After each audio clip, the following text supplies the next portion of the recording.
Okay. 8:30.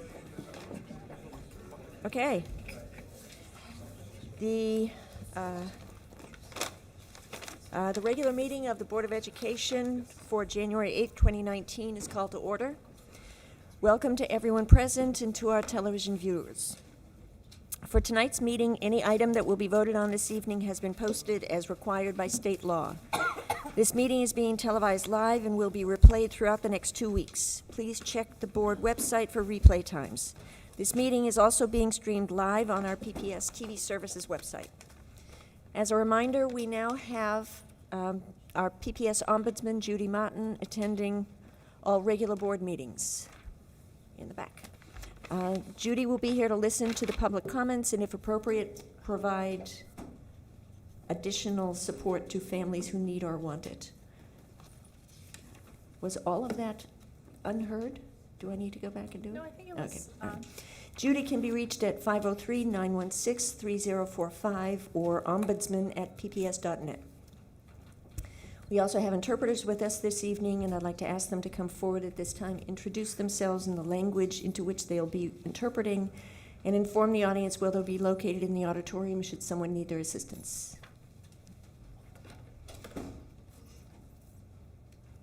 Good evening and Happy New Year. Muy buenas tardes, feliz año. Me llamo Daniel y voy a estar interpretando en español. Estoy disponible en la parte de atrás por si alguien lo necesita la ayuda. Muchas gracias.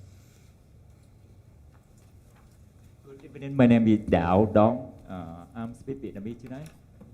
Xin chào, tôi nói tiếng Việt. Nếu mà cần sự giúp đỡ về tiếng Việt, tôi ngồi ở phía dưới nhé. Cảm ơn.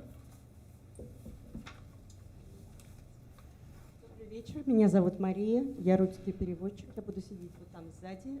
Пожалуйста, обращайтесь, если нужна моя помощь. Спасибо. Interpreter Suzanne Lee, and I speak Mandarin, Cantonese, and Thai Sign language. 如果你有需要翻譯嘅話咧，我就喺嗰度可以講3種語言。我可以在外邊等你們。如果你需要那個翻譯的，還有台山話，你如果需要幫助，我都可以幫到你。Thank you. Board members, are there any items in the business agenda that you have questions on? This does not include individual action items listed on tonight's agenda. Yes, I have a question about one of the contracts, the Prospect Studio contract. Okay. Anything else? Okay. Next, we have student and public comment. Ms. Hewson, do we have anyone signed up for public comment? Yes, we have a total of 5, and we'll start with our 2 students, Zoe Rigel and Ellie Thomas. As you make your way to the table, I'd like to review guidelines for public comment. The board thanks the community for taking the time to attend this meeting and provide your comments to the board. We value public input as it informs our work, and we look forward to hearing your thoughts, reflections, and concerns. Our responsibility as a board is to actively listen without distraction from electronic devices or papers. Board members and the superintendent will not respond to comments or questions during public comment. If you want to follow up from the board office, please contact Ms. Hewson or Roseanne Powell, the board manager. Guidelines for public input emphasize respect and consideration of others. Complaints about individual employees should be directed to the superintendent's office as a personnel matter.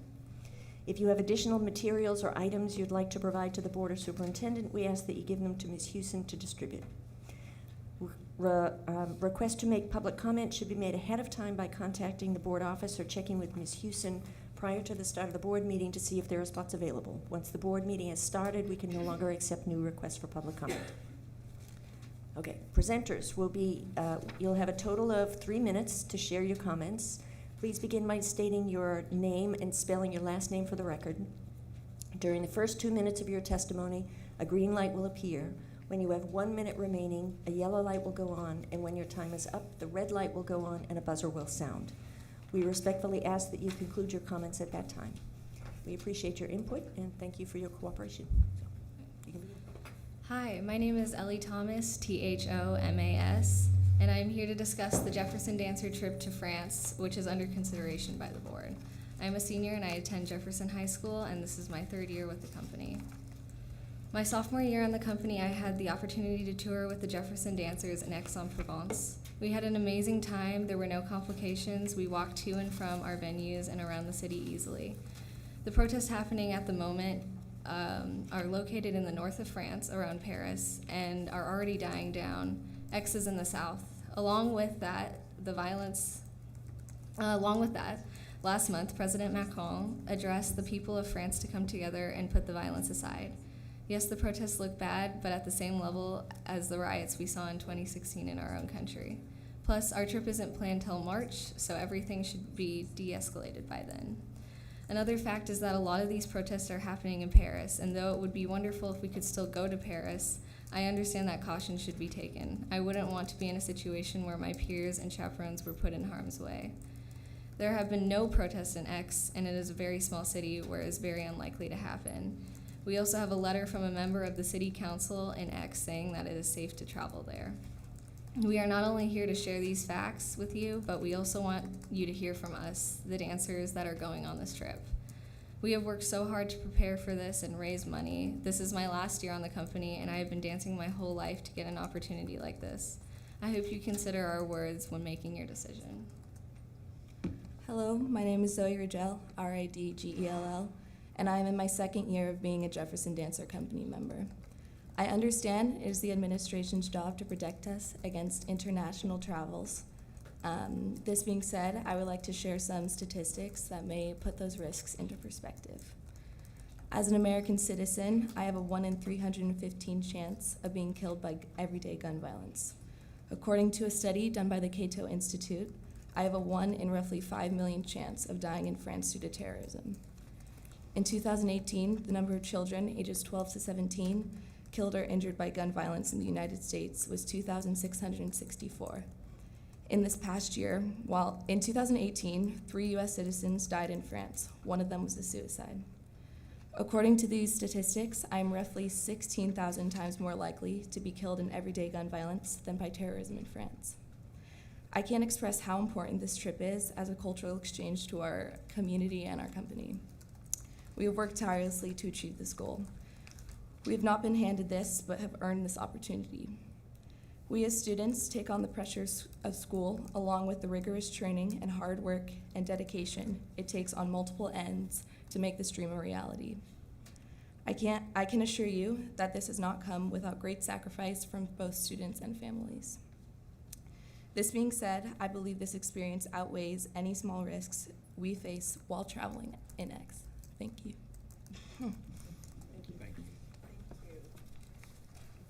Next, we have Amy Kyler and James Posey.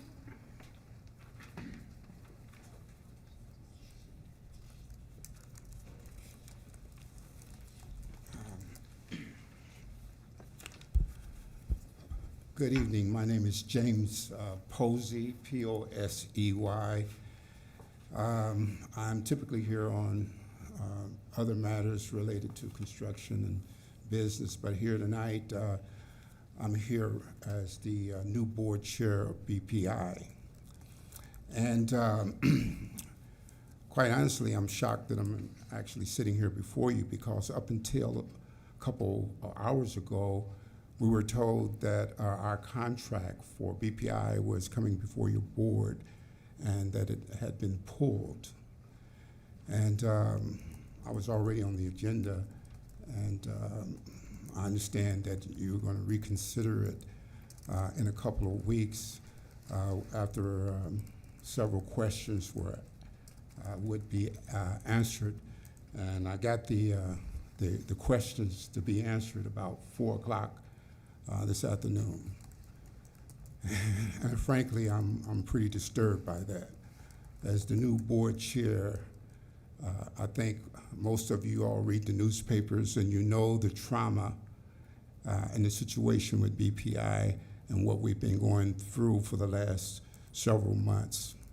And our new interim director, Iris Bell, has been in contact with DUIA and people who we thought would be representing our issues to this body, answering all the questions that would allow us to get our contract signed, and we could move on to dealing with the ongoing issues of BPI and providing those services that we've been providing for quite some time. So I guess I'm a little frustrated that I even have to be here to talk to you guys, and I've got one of your questions right in front of me. It says, would you share the governance training your new board has been provided, including the training, and if all have been trained? Well, heck, we only been a new board for a month or 2 months and a half, and so that's an inappropriate question, and it just feels like we're being attacked. And I know you all have stewardship over these programs, and you have to assure that you're getting everything out of the programs, and we're all accountable. But come on, please, give us a break. I'm a retired person, and I've had many sleepless nights trying to pull BPI back around this new board. I think Amy talked to me earlier. We've reconfigured the board. We've done everything. What bothers me most about this is that we've been in contact with you all for over a month about what our situation, what our status is, and now we get right up to the point where the contract comes before you and you all pull it. I don't understand. I don't get it. Listen, we've been keeping those lights on in that organization basically on a shoestring. We've gotten, I think our people have provided you with a much more stable organization financially, the board, the whole 9 yards. So what are you guys trying to do to us? Why aren't you trying to help us? We're dealing with one of the most vulnerable populations in the city. It doesn't appear as though y'all get that. So I don't have too much to say. Is that I think tonight, you ought to reconsider, get our contract, sign it, and let's get on with the business of saving our kids and working with them to build what we have to build. Thank you. Thank you. Thank you. Lastly, we have Amy Sutton.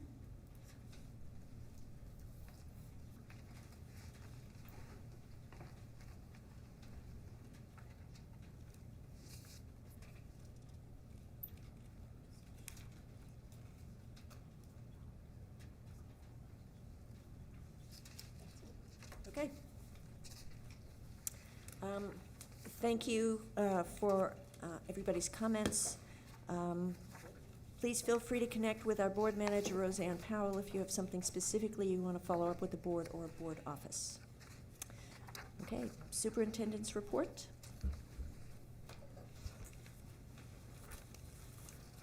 Good evening, directors and audience. I hope and trust everybody had a restful holiday break. Happy 2019.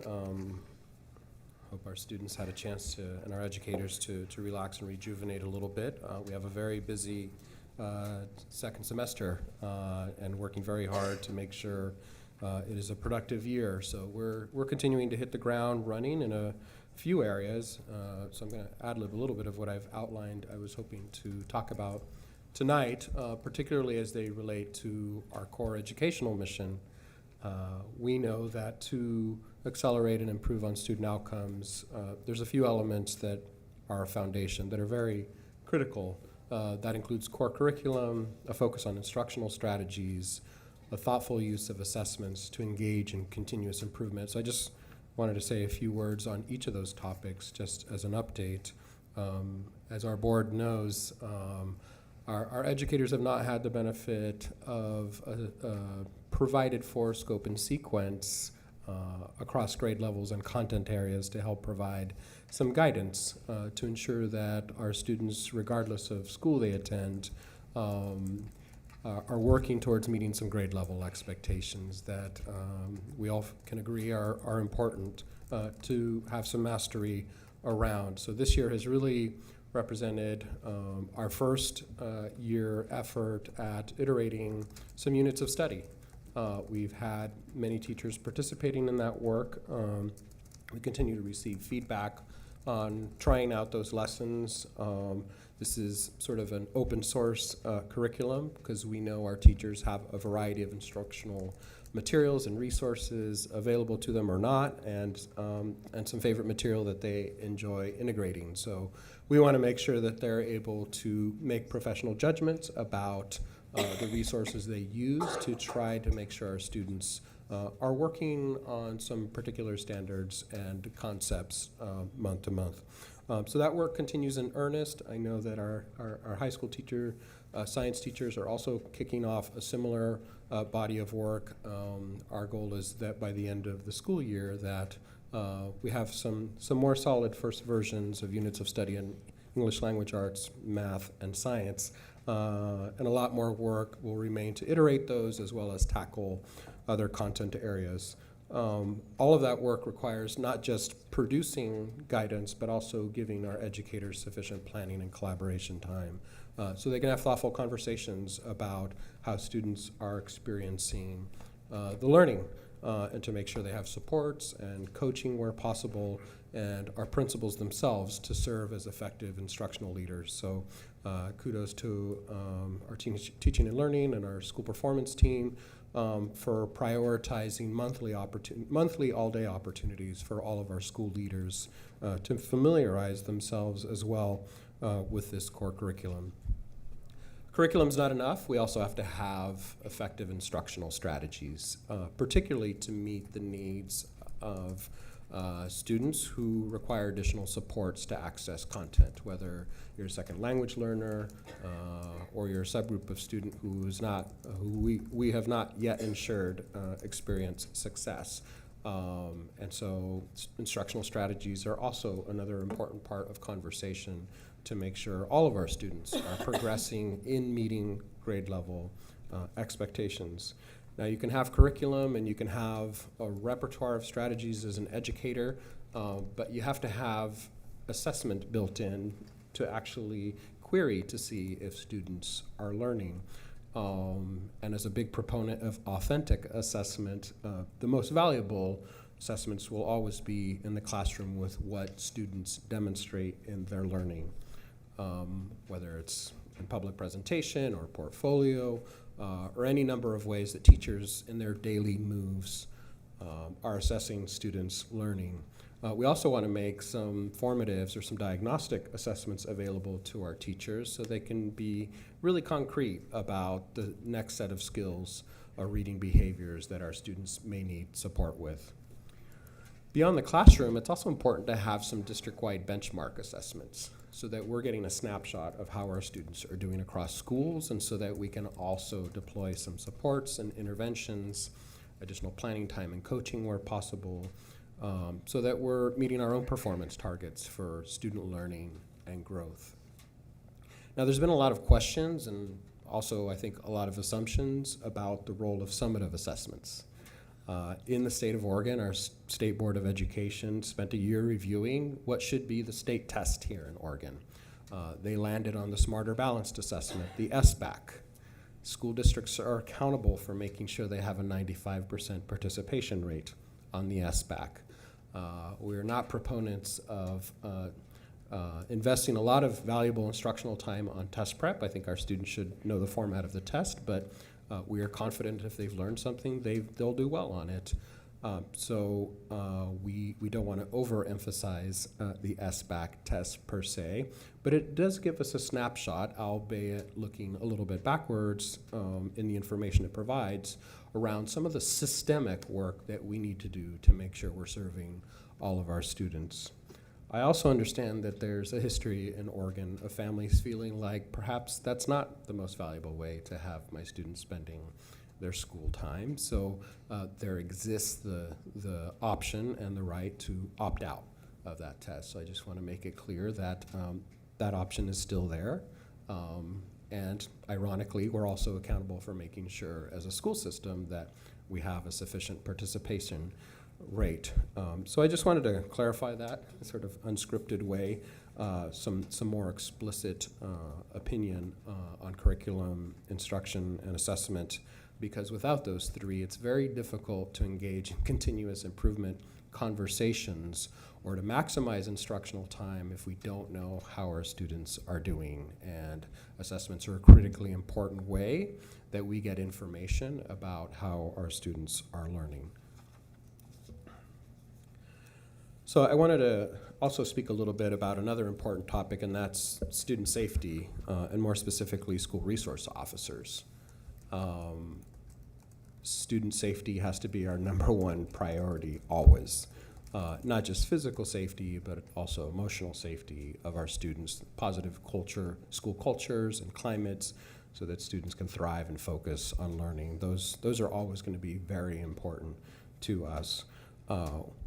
Recently, we have taken up the topic of the role of school resource officers, and this is sort of a tool in the tool belt that, on occasion, over 5,000 occasions to be exact, where our principals felt there was a sufficient safety concern to call on the police bureau to deploy a specially trained school resource officer. Student discipline remains an issue at the school level, primarily with our school leaders and our counselors, and we will always be proponents of a continuum of support for our students, but there are instances where a police officer needs to be in place so that our school staff and our students are not put in a predicament to intervene with a danger on campus. So we, on a kind of accelerated timeline, agree that we need to continue listening to our students. We will be continuing to work with our student leaders to make sure we publish a series of meetings where we continue to hear our students' concerns about student safety. We think there are many suggestions and recommendations and concerns that are within our sphere of influence to improve on, and we are interested in doing that. We also want the opportunity in these discussions to clarify what has been the role of school resource officers and to capture concerns and questions from our students. We will be sure to synthesize our learnings, and we'll make sure our board of directors know when those meetings will be happening, so that you can participate if you would like. I just want to make sure that because we understood the timeline was in fact not what it truly is at this point, it seems that the city will not be hearing this item for at least a number of weeks. We may have shortchanged some engagement that we would have preferred to have engaged in, but we're going to continue to have them. So I just wanted to spend a moment speaking to that topic. The other ways that we want to continue to be transparent and hold ourselves accountable to not just student achievement, not just in student safety, but also in just being fiscally healthy and sound. We just heard about our annual comprehensive audit, known as the CAFR, which is available for anyone who would like to review. No shortage of pages of spreadsheets, which we learned came back very clean. So congrats to Deputy Sup Hertz and our new CFO, Cynthia Lay, and the team's really hard work in making sure that all of our public dollars were well accounted for, and I think we were all very impressed with, and I think the auditors were impressed that fiscally we're very sound in our bookkeeping. And that matters partly because for us as folks who are interested in being good public stewards of public dollars, it's important that we be accountable to making sure the investments are high leverage. There's been another audit that's been going on in the school system. Many of you may be familiar with Secretary of State Dennis Richardson calling on a series of audits looking at agencies across the state of Oregon. One of those involves the Oregon Department of Education as well as Portland Public Schools as sort of a case study of public education dollars in the state of Oregon. The release of that, I think it's been 10 to 12 months now, report is anticipated to be published tomorrow. And so we will be sure that the public is able to sort of see that report as well as the school district's response to some of their recommendations. and findings. What we can say at this point, knowing that this report is embargoed at the moment, is that this new administration and board leadership is well aware of some historical areas that required correction, and many of those practices have already been in the spotlight for us as practices that have already been remedied or corrected for, and our work remains very focused on building out best practice, evidence-based work in the school system. So stay tuned for more on that, and I'll leave it at that, because tonight you're going to hear many more details about some of the work that has continued to happen internally with both our audit committee and our business and operations team. So just wanted to make a commercial plug there. I'm going to end with other achievements that are not so academic of the athletic nature, because we're in the midst of the winter season, and was able to spend my Saturday night at 3 basketball games. I got to see Lincoln play. I got to see the Benson girls playing the highly ranked Grant High School team. Benson came out on top there. And then I was able to stay for an action-packed, always electric boys basketball game between Jefferson and Grant boys. It was down to the wire in the last few seconds, but Grant managed to beat their opponents by a point. And we want to continue to encourage our scholar athletes to excel. That also includes our female students. So we have a little video clip to share with you that really aims to promote girls' empowerment.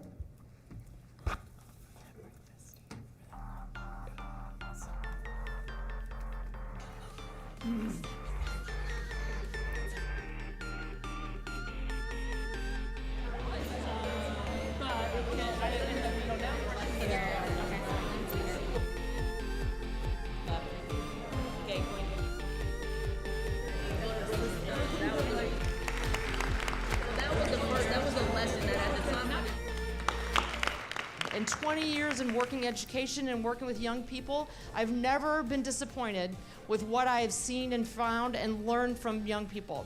So it's a great opportunity, and I'm humbled I had the chance today to sit down and talk with you about what some of my experiences have been, to hear from you about what some of your experiences are, and then to hear from the amazing people in this room.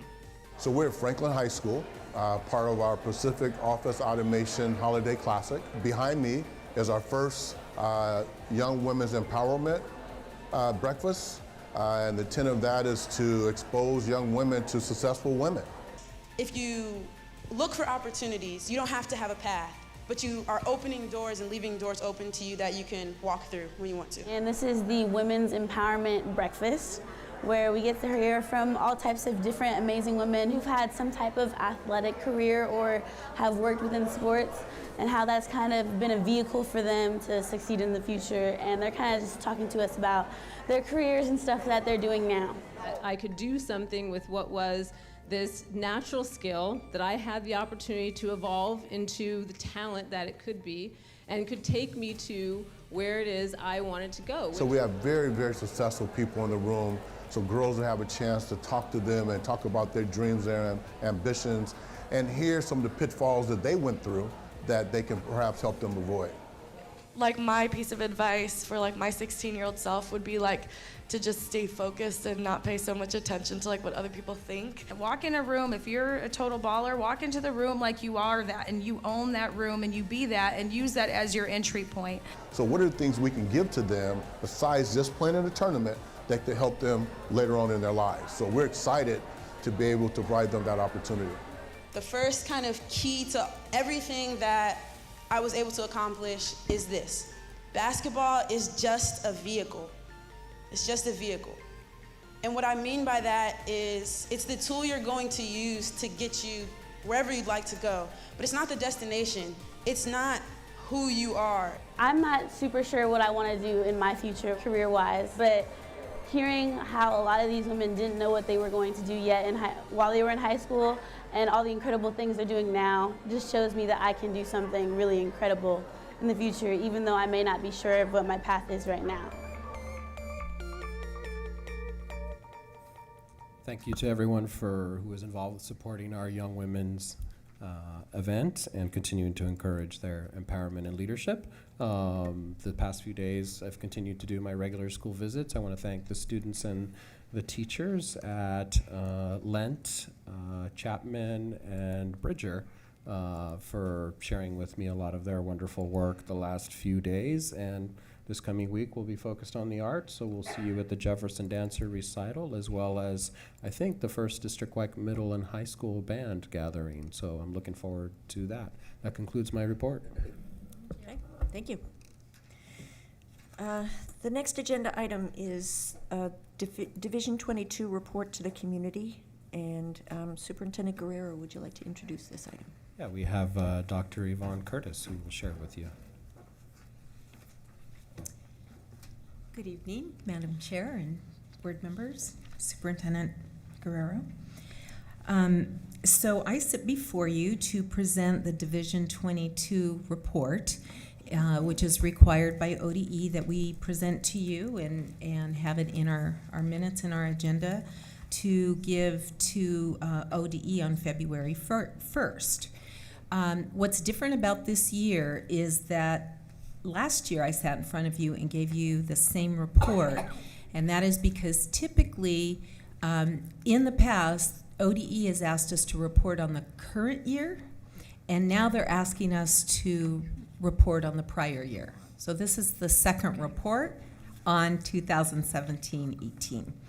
However, we have noted in here everything that we're doing to become compliant on each of the items raised. I'll just very quickly say, in terms of the prevention education programs in drugs and alcohol, we're implementing a plan district-wide that puts us in compliance for this year.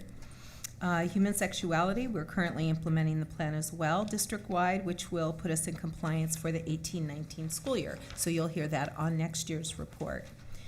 In terms of the media programs, I want to say that Portland Public Schools has done an amazing job at investing more in library support than many of the districts around us. We have committed to making sure the libraries are open full-time and that we have at least a half-time certified media specialist in K-5, K-8s, and 6-8s, and full-time media specialists in schools that are 80% or more historically underserved, and in our high schools.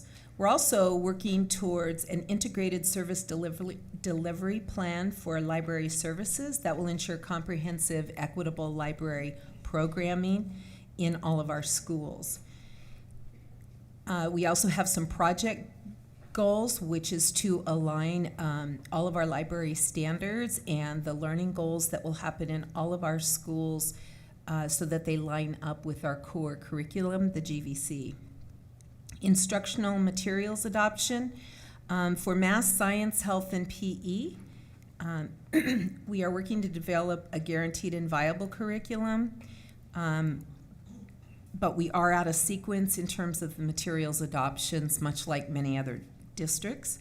By June 2019, our scope and sequence in all of those areas will be complete except for PE. PE, we will complete that process when we're meeting the full state PE instructional minutes requirement. Secondary ESL adoptions, we are currently in compliance. With the adoption, the elementary adoptions are not in compliance, but were included in our whole literacy, the equity-based balanced literacy program, or materials. We have requested an extension for this school year, and if we need to do that going forward while we align things, we'll continue to do that.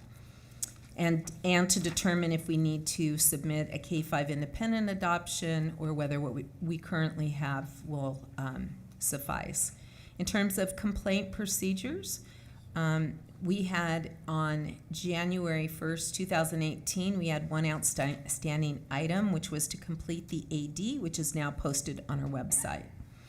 For our talented and gifted programs, we were out of compliance last year, and at the beginning of the year weren't yet in compliance, but we will have completed our first round of professional development by the end of this month.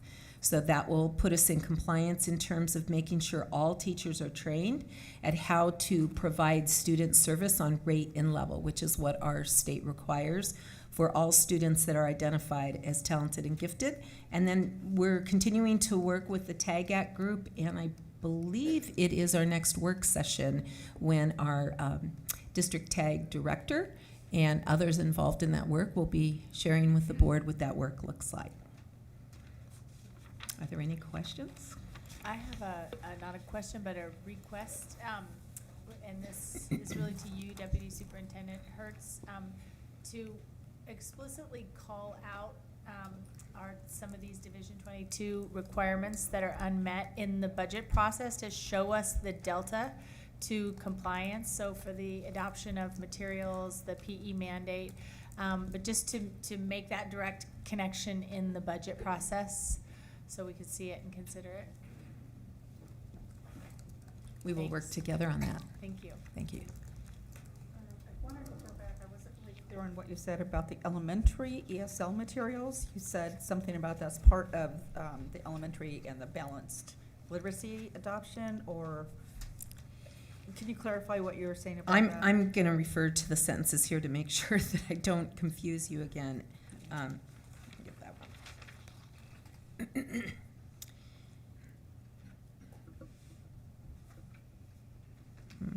So in 2004, we adopted avenues, as is many people in the state did that.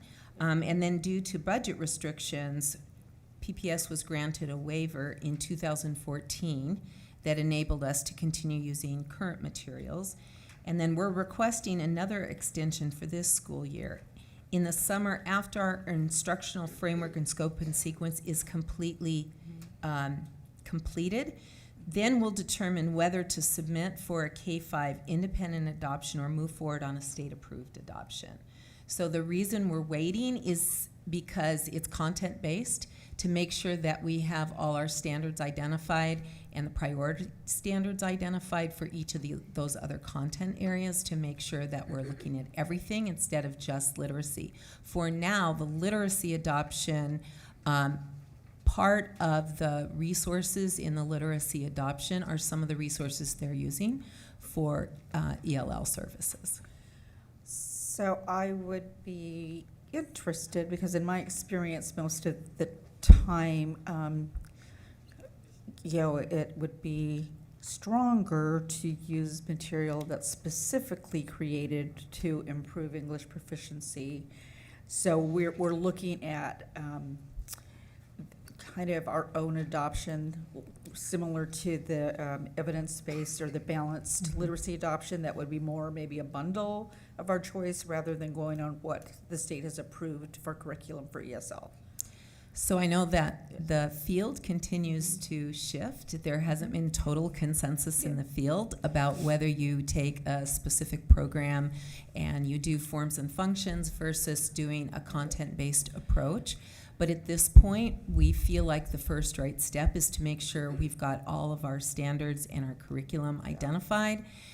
We've prioritized standards in all of the content areas before we consider what step we would take next. Yeah, and the missing piece that we know is the data piece, and having somebody that's able to really help us look at what the progress has been and the trajectory of proficiency, change in proficiency certainly. So when we bring somebody on board, it would be really helpful to kind of get a baseline of what that's looked like. So the good news is I've been working more closely with our system planning and performance team and realizing we actually have a plethora of data in PPS. What we haven't had was an easy way to bring it forward, look at it, analyze it, and we are working on a plan right now, and I hope to bring you some information next week about how we're going to move forward on data, becoming a data-driven district. In the next 6 months, we'll be developing a plan that will be ready to provide the professional development beginning in June and over the summer. And we're also, along with that is the refresh of our dashboard. And we also have an RFP out right now for the tracking of the whole MTSS or early warning pieces that we will identify. So a lot of work is happening in the next month to get clear about where we're moving forward. So I think we'll have a lot to share with you by the end of this school year and certainly over the summer and next fall. Great. So Just- again, waiting Right. for that Okay. and making sure that our decisions are informed by data Yes. and that we're looking at what is our core curriculum and that we have all of that set. And teachers have been engaged and are a part of that work. Will help us make sure that whatever we determine is the right step to go for ELL students and where we want to go with the program in the future, we'll be doing it sort of what needs to come first will come first, instead of lately it feels like we've been playing catch up with a lot of things. So we're hoping to think we have. give us a little space to put some of these things in place and do it right. I also knew that I think that there was some issues with ODE and the compliance with ESL, so I just want to keep track of that, I think I Did really you say would with like to. PE? No, ODE. Oh. There was, you know more about the ESL piece. Were we in? $34.99. Yeah. Yes, we're going to be out of compliance. We needed to be raising our results much more than we have. Yeah, I mean, so I know that, I think that progress has not been as rapid in language acquisition. Proficient. Mhm. Yeah, so just, again, I'm going to keep an eye out on that, so thanks. And Definitely. We'll really look at excited the about the data data and coming. analyze it. Great. And just to underline again, I mean, we share your concern, Director Sparza Brown, and also to Director Constam's point. There has been a focus on making sure that those supplemental materials help to provide our English learners access, and we have a lot of work to do to make sure all our educators are supported with strategies for language development, but it will be a good exercise for us to really cost out what it would take to not just do integrated ELD, but really provide the specially designed material that's going to be most helpful to our ELs. So stay tuned. Right, yeah. And another piece was, and the preparation of teachers to know the instructional strategies. So, yeah, that's another really good budget. So once again, lots of conversations to be had with our higher eds to continue, who are preparing these teachers to work in our classrooms. Thanks. Any other questions?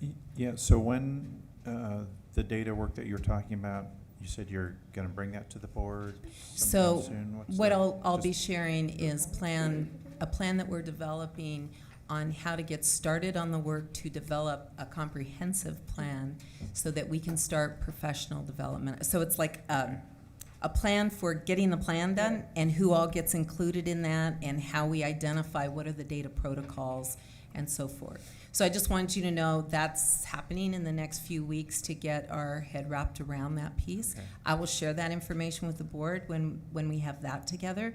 And then by June, we'll have the multi-year plan for how we become data-driven and data smart and data literate as an entire system. Okay, yeah. Would that be like a work session? We haven't even had a chance to talk Still about it, figuring so. that out. Yeah. So I'm thinking. I think a work also session makes sense. The assessment framework. Yes. That would be useful to get us more grounded in that. We'll Okay. include all of that. And- Yeah, so work session probably is the best format. And there was the complaint procedure, just reminding the public that the one thing we were out of compliance on was not having an administrative directive. And now that we do, that's AD is the shorthand. Yes. Thank you sorry I used the acronym. Director Burnett-Fritz. Yes, I had a question about the tag Mhm. portion. You said that by the end of this year, that the professional development on rate and level will be completed? By the end of January. Okay, by the end of January. Is our compliance, does that equate compliance, or would compliance be that students actually get instruction at rate and level? So the compliance part is making sure we're doing our part as a district to provide the professional development, get plans in place, and support teachers in implementing the strategies to address rate and level. So it's actually, it's not just that they've had the PD, but it's actually being implemented. And Yes, and that. when will that happen by? So our expectation as we provide the PD is that that's happening as we develop tag plans. So I know that, for example, we've just finished, and in fact, I was just talking to our assessment person today. So we've finished the screening for the second grade COGAT, and now the referrals are happening and looking at other data within the schools. Then those kids get referred. We do other assessment as soon as they're identified. Then our tag facilitators will cycle back around to the schools to assess teachers with new students who are identified and be checking in. We have tag TOSAs who are making the rounds of schools all the time to be working with teachers, checking in on how is that going with the strategies we've taught you around using rate and level, supporting principals who might ask them to come in. What we don't have completed yet, like in many things we're doing, we don't have a really tight accountability process yet, because we simply don't have enough people to implement that. So the first step is making sure you offer the professional development, make sure every school has a plan, and that those things are aligned along with the strategies that you're teaching teachers to use, and that you have support for the teachers and keep coming back around to check to see that they're getting the support they need to help students. So all of that is in the works. How it's happening school by school, I couldn't report that to you yet. I guess, and sorry, just to keep belaboring the point, but so you're a parent of a fifth grader who was identified several years ago, and how do we know, how does that parent know that their student is getting the appropriate rate and level? And how are we going to know that as a system versus a savvy parent, knowing that my student's getting, has been not only identified, but it's getting appropriate rate and level? How are we systematically going to So right now, how we're systematically doing that is having the TOSAs check in with teachers and with the students to see what is happening for the students.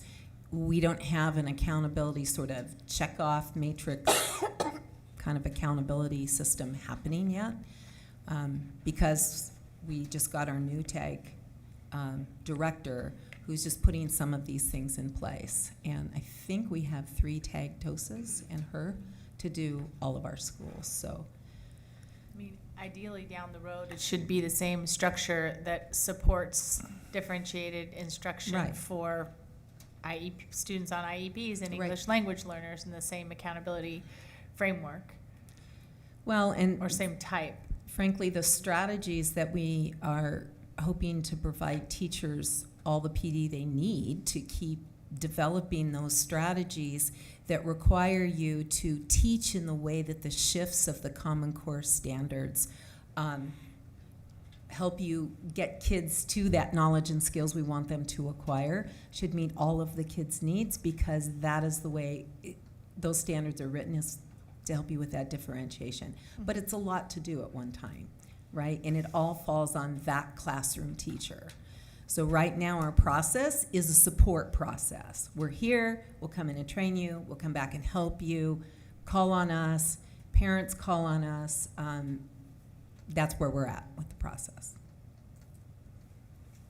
I think to Director Brim Edwards' question, and I think the point that Director Constant was making, in the same way that students with disabilities have IEPs, our tag identified students should have an articulated plan, and our schools and our teachers know who those students are. And so how do we ensure to our families that, the rate and level and the differentiation that they're entitled to, that they're being provided that experience? And so, we're going to continue to work on that, and they're getting some TOSA support, but we want to systematize and institutionalize that a lot more. I mean, that's our work. And we will have the staff who do that work at the board work session. So I will pass on these questions and make sure that they're ready to respond to those and give you some examples.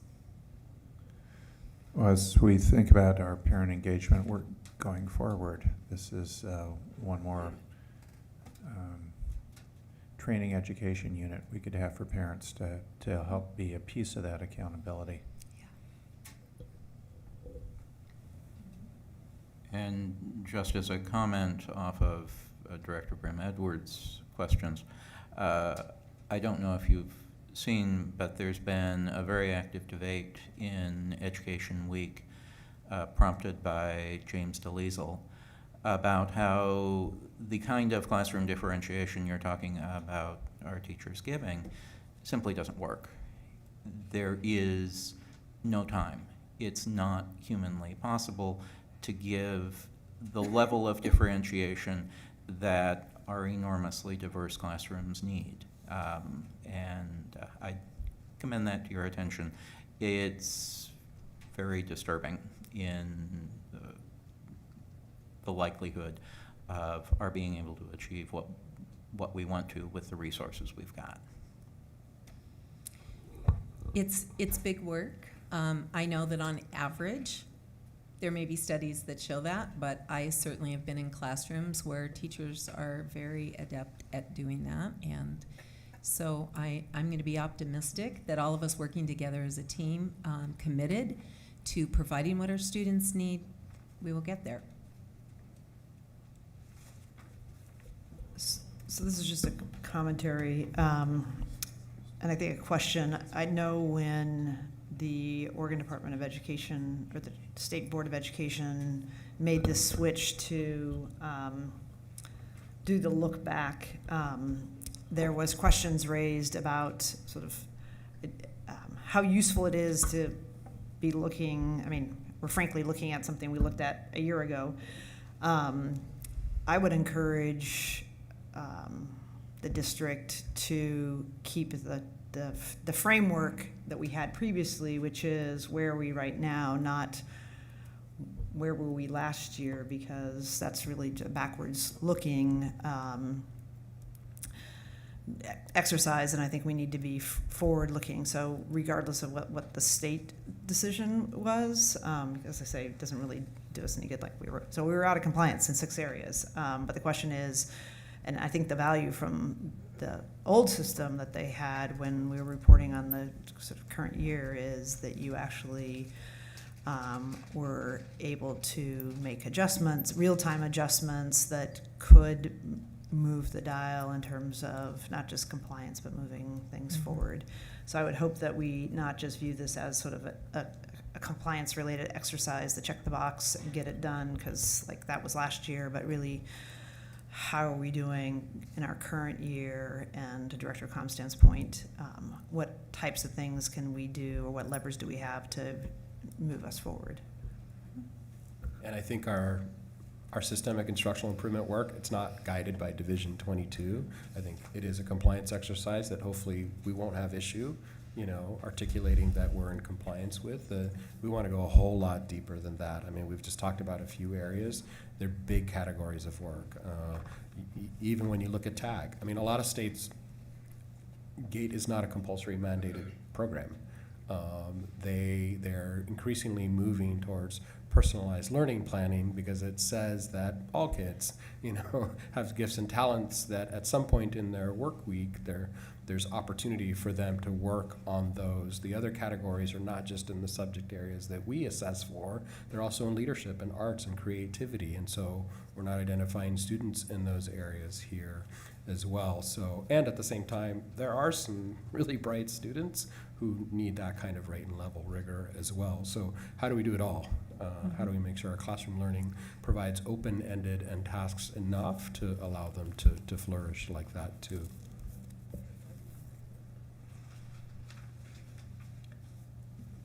Any other questions? Yeah, do you know offhand which other metro area school districts are out of compliance in one form or another?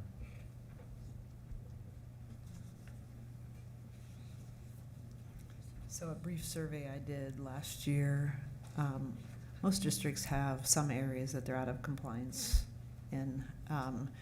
We're required, unless this got changed as well, to have it posted on our website, but you can go to another district and just pop it in, and you should be able to see where other districts are in or out of compliance. And also, what I found when I did that research is standards vary on whether districts consider themselves in or out of compliance. It would be interesting to do a survey like that, especially in areas like we just talked about in ESL or ELD, how others are supporting ELs in their district, because as the data shows, those are areas that probably every district in the state is struggling with as well. As well as textbook adoptions or materials adoptions and some of those others that are closely tied to resource.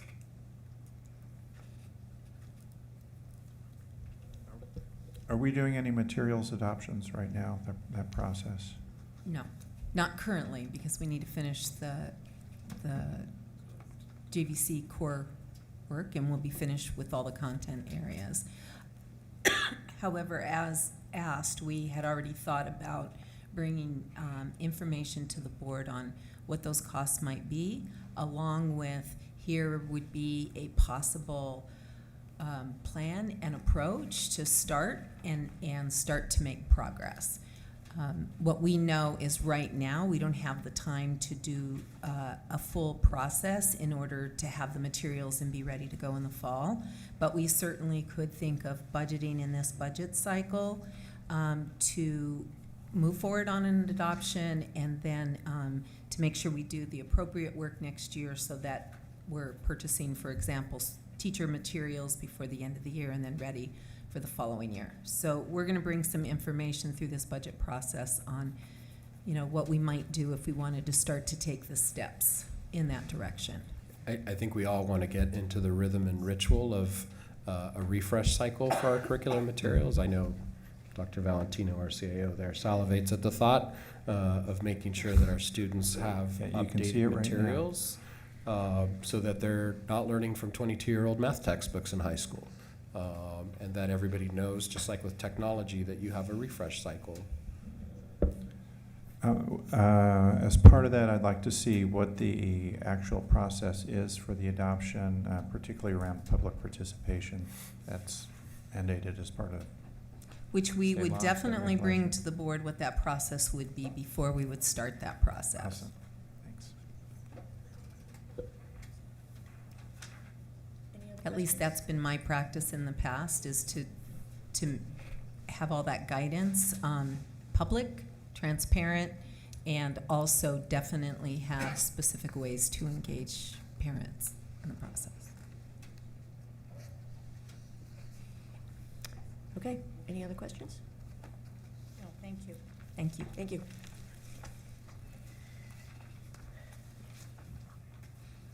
The next item on the agenda is related to performance auditing and audit committee work. I'm going to ask Director Brim Edwards and Deputy Superintendent Claire Hertz to lead the discussion. We have PowerPoint. We're looking for slides on the screen, please. Is that all it takes? Apparently.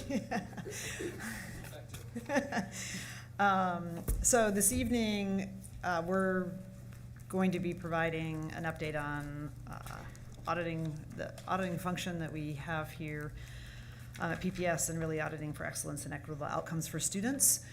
And this is really a collaborative endeavor between the audit committee and district staff led by Deputy Superintendent Claire Hertz. And sort of the first thing we've done is sort of outlined what our priorities are for auditing, and really I think we all know that if we maximize and use our resources effectively, that means more money in the classroom and to support our students. So we've established an audit committee. I'm chairing it. Director Rosen and Director Anthony serve on it. We have 2 positions for community members. We currently have one of those positions filled, and we'll be filling the other ones. We also, a major priority this year in terms of auditing relates to our comprehensive annual financial report. And Deputy Superintendent, you want to? So we concluded our 17-18 report, comprehensive CAFR, comprehensive annual finance report, and it was presented first to the audit committee and then to the board this year. And if you were here in our meeting in December, you know that we had our lead auditor report to us from TKW that we had a clean audit with no findings. So it was a big celebration in the finance department, who put in months and months of work to get that clean audit, and it's a turning of the tides of hope in our department and getting things on track, and really everyone leaning into excellence in that part of our district. And we are implementing even higher standards in 1819 as we've formed, having Chief Financial Officer Cynthia Lay join us, as well as having Tracy Pender, our Director of Finance, and soon we will be hiring our Director of Budget, so that team all together, with having a full permanent fully staffed team, will be just an amazing. It just warms my heart, is all I can say. I can hardly wait. But we will be working with the audit committee for 2018-19 again to the auditors will come for a pre-audit in May. We'll make sure that we connect with the audit committee during their visit. So in addition, as board members might recall, in May and June, when we were going through the budget cycle, included in the board office budget was funding for 2 new internal performance auditor positions. It's best practice to have more than one, especially of a entity of this size. We posted it. We have a pool of candidates. Tomorrow we have the interviews, so hopefully we will be coming with a recommendation to the board on the candidates for the 2 auditor positions. And then we have also started we've contracted a performance auditor firm for doing the analysis of the budget gap for the 2017 bond. They're actually doing, by March 31st, they'll be reporting to the board on that budget gap for 2017. But they will also be continuing on, and we will have them on an annual basis, giving us an annual performance audit of our bond program each year. So by June 30th, we'll have the full performance audit report on our part of our annual basis, and then we have a contract with them for multiple years to continue that on an annual basis. So in addition, once we hire our internal performance auditors, the audit committee will be creating our 2019 performance audit plan. And I'll show you in a minute sort of how we've had it sketched out over the next 6 months, how we're going to undertake the work. And one of the things that the audit committee will do is review both our funding limitation as well as our spending pattern with our local option levy to confirm we're in what's approved by the voters, as well as within the statutory limitation on local option levies. So we'll bring that back to the audit committee during the year. So in just wrapping up, before we get to the state audit division audit, we've also already updated the board policy on our internal performance auditing, so we will be in good shape as we hire and onboard our new auditors, that they have a framework and a clear sort of connect into the district staff, and also understand the expectations and their relationship with the board.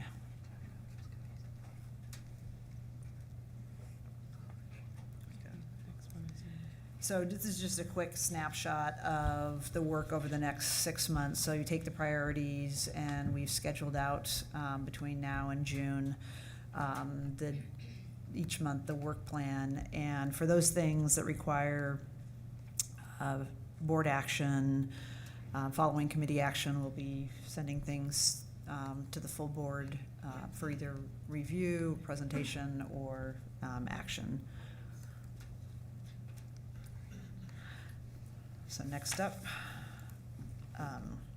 as referenced earlier by the superintendent, tomorrow we're expecting the release of the audit from the state audit division.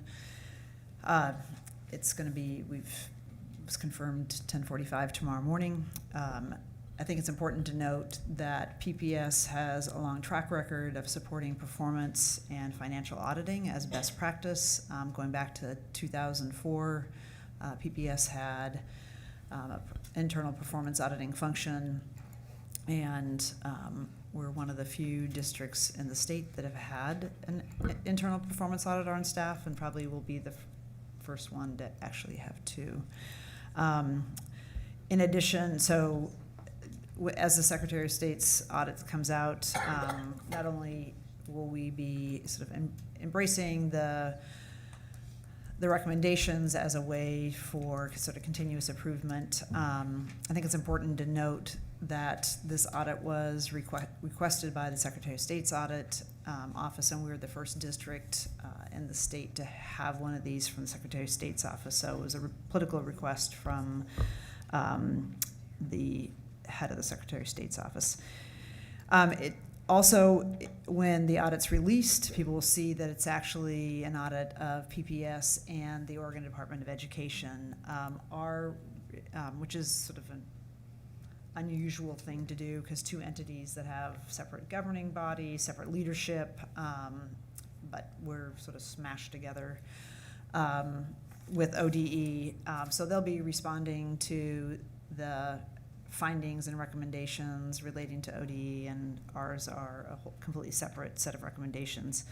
I think it's important to note that the auditors have been here at the district for almost a year, and I know that staff provided full cooperation, lots of materials, the board provided information to them, and it was sort of a continuous set of requests, and I think we entered into it with the spirit of we're transparent and accountable, and we want to share the information, whatever information the auditors would want.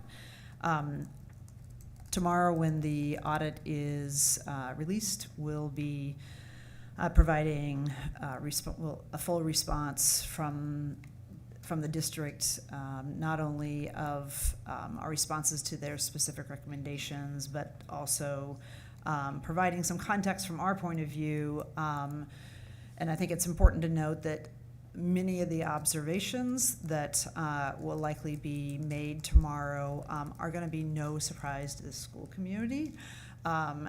If you think about this as a snapshot back to 2016, that's generally what we have. We have a lot of work underway. And many of the issues that were raised were already have actions in response to what we self-identified as areas and needing an improvement, or whether that we could strengthen. And then we also will be indicating that we'll be implementing the recommendations as well.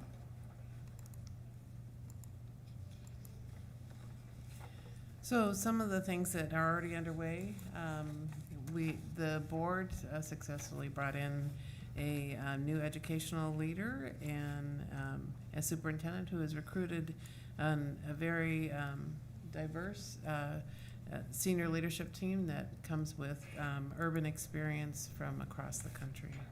And we've had a work plan in place, not only last year, but we've had it for 4 years. Yeah. Okay, and we are in a visioning process this year that will lead then to our strategic plan, and we are using all that work as we're building our budget this spring, and we'll continue on into the fall into a multi-year finance plan.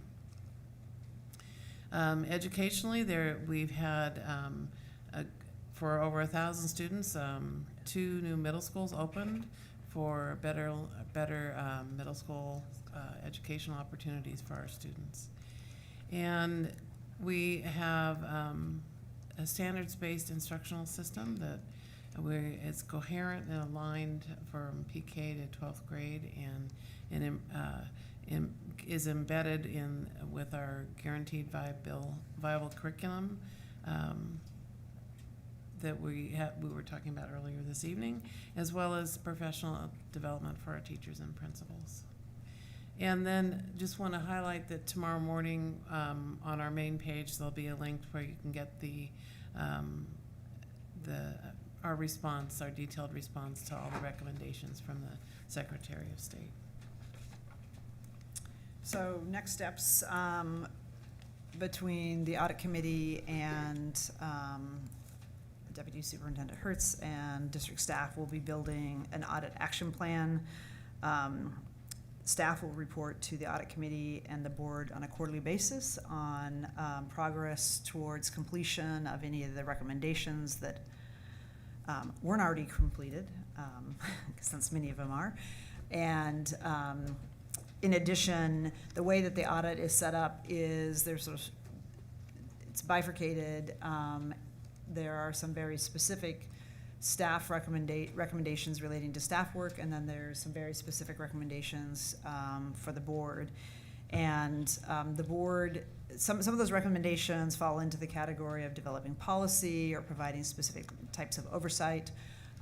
So in addition to staff developing and reporting to the audit committee on their work, the board will develop responsive policies and implement our board's specific recommendations. I think we've got a great roadmap put together, and I think a commitment to get the work done.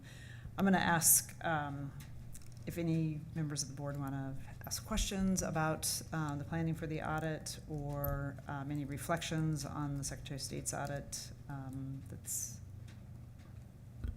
going to be shared tomorrow. There's one thing I would like to add, and that is that this really is about our core values and our equitable outcomes for all students. Looking for excellence, rising to that excellence bar. The internal auditing and continuous improvement is all about our students and the focus on students. So that, while this may cause a lot of things for us to produce internally to get the word out on what all the great practices we're doing and the improvements we're making, what's important is to lead the charge of that focus on our student and the equitable outcomes. And I would add to that it is kind of ironic that this gives us the opportunity to fully talk about the work that we have underway across the system in terms of transformation, which we've been communicating to the public in bits and pieces and through superintendent's reports and various work streams. But it's actually in response to this audit, I think we'll be able to communicate a lot more fully about work that is already underway, some of which has already started to take root and make a difference for our students. So it's a positive opportunity in that respect. We encourage the public to take a close read of the district's response, which I think does a pretty good job of objectively trying to articulate what all those efforts have been and acknowledge the areas where we still have a lot of work to do. Amy makes a really good point, and I also want to just acknowledge the hard work that has gone into this, and we do have a lot to show of progress. So beginning with, I think, a great hire that we did with our leader, and the team that we have now that are working their tails off, and we see differences. So I want to really make sure that we acknowledge that hard work and appreciate it. It's making a difference for our students, and it will only continue. Well, just to hit the volleyball over the net, let's recall that the audit also makes requests and reflection from the board's own leadership as well. So thank you for your collaboration and shared ownership and accountability there. So we should probably warn you all, the PPS response is 32 pages. So grab a cup of coffee before you open the webpage.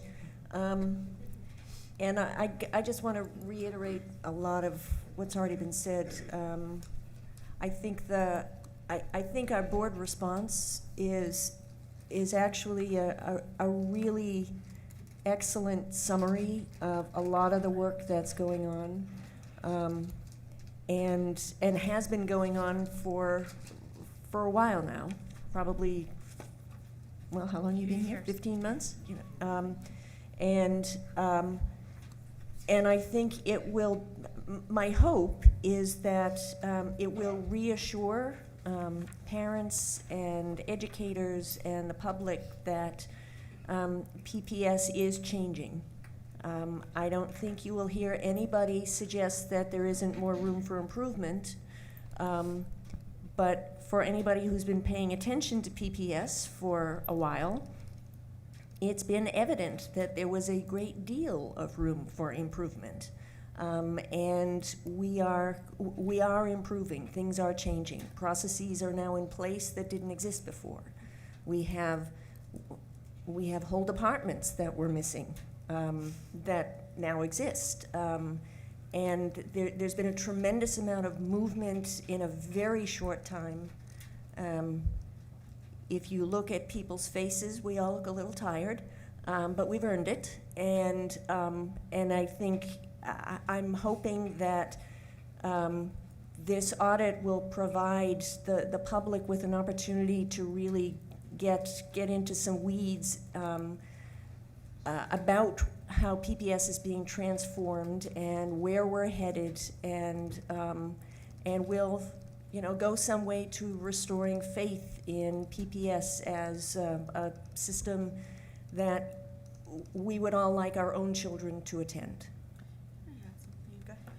Just one thing I want to add that's been on my mind this evening since earlier is that I want to make clear that we understand the value of community partnerships too, and that we're not in this business or thinking that we can do all of this alone without our community partners. Just acknowledging that we are about a community and building community, and we'll continue to really strengthen partnerships that we have. It's important to us and to our kids. So I want to just close by, I think, as noted, the 32 pages, we have a very comprehensive audit, and I think, audit response, I think part of that is just the amount of work that has occurred over the last year and a half on a whole host of areas, both at the staff level, at the board level. And I'm going to just note that I'm disappointed that we actually had to put that in our response, and that it was not acknowledged by the Secretary of State's Audit Division, even though that information was provided to them. I think we were told early on this would not be a gotcha audit, it wasn't for political purposes.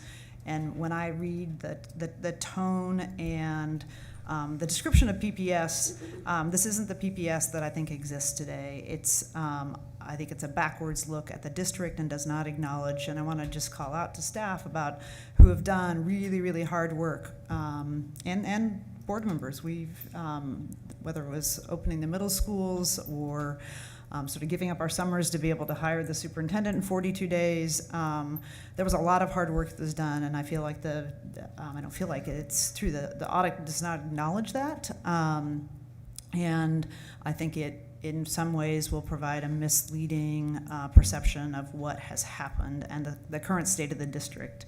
And again, I think if you're a parent in this district, or someone who has sort of been watching what's happening at the district, that it would be hard not to acknowledge that very significant work has happened over the last year and a half, and we're proud of that. We're going to embrace the recommendations for increased accountability and transparency, because we've always welcomed that, but it should be noted that it's disappointing that this has become more of a political sort of weapon against the district in some ways than an actual tool designed to help us get better. Yeah, I'm going to agree with Director Brim-Edwards that the audit findings are old news in a lot of way, and it's disappointing that I don't want to get into a defensive posture here, because it's not like that old news wasn't true. It's just the failure of the audit to recognize what we are doing and have been doing.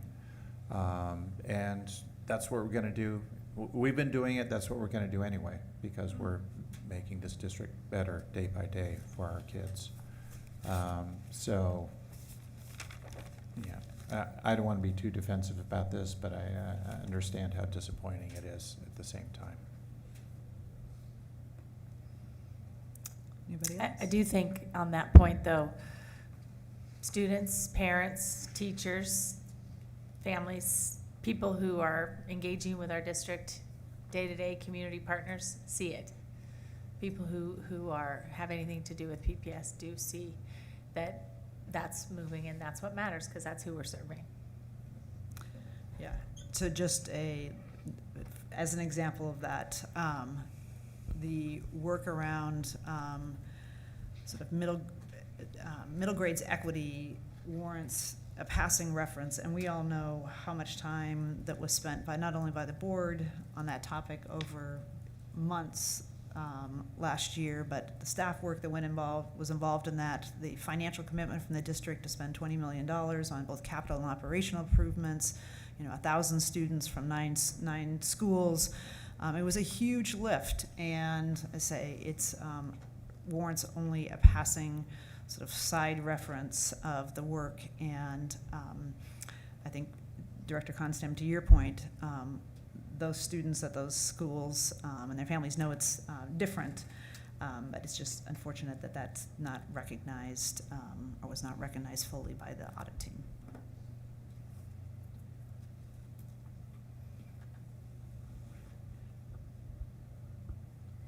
So tomorrow morning, things will be posted, including the PPS response, and we encourage everyone to read it. I think it will be illuminating work, an illuminating document for everybody. Okay, thank you. The next item, first reading policy rescissions. And we will now have a first reading of several policy rescissions, and I'd like to ask Director Broom-Edwards to introduce them. Thank you, Chair Moore. So the Board Policy and Governance Committee has reviewed these recommended rescissions, and we're recommending them to the full board for a first reading. And assuming after our first reading, there'll be a 21-day comment period and then board consideration.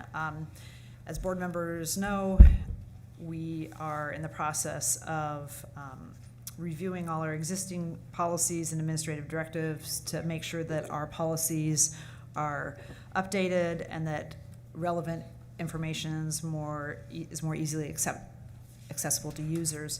So the first readings we're having this evening is Educators Council, which is policy 5.40.030. This policy has no content in it, so there's no need to have it.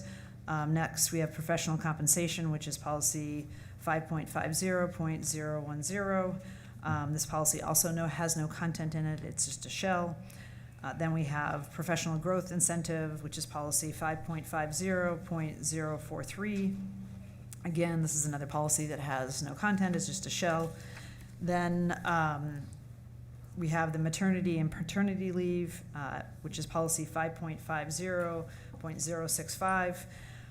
Leaves are governed by state and federal law and the relevant collective bargaining agreements. This policy is outdated and not needed.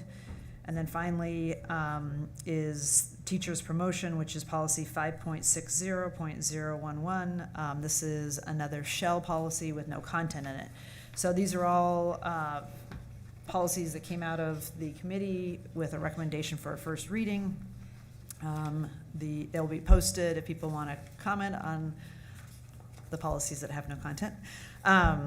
You can, and 21 days, the next board meeting after 21 days, if we don't have any significant reason not to move forward, we'll have a vote on final adoption.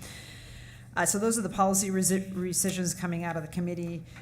In addition, we have spent a fair amount of time on a policy relating to off-campus activities.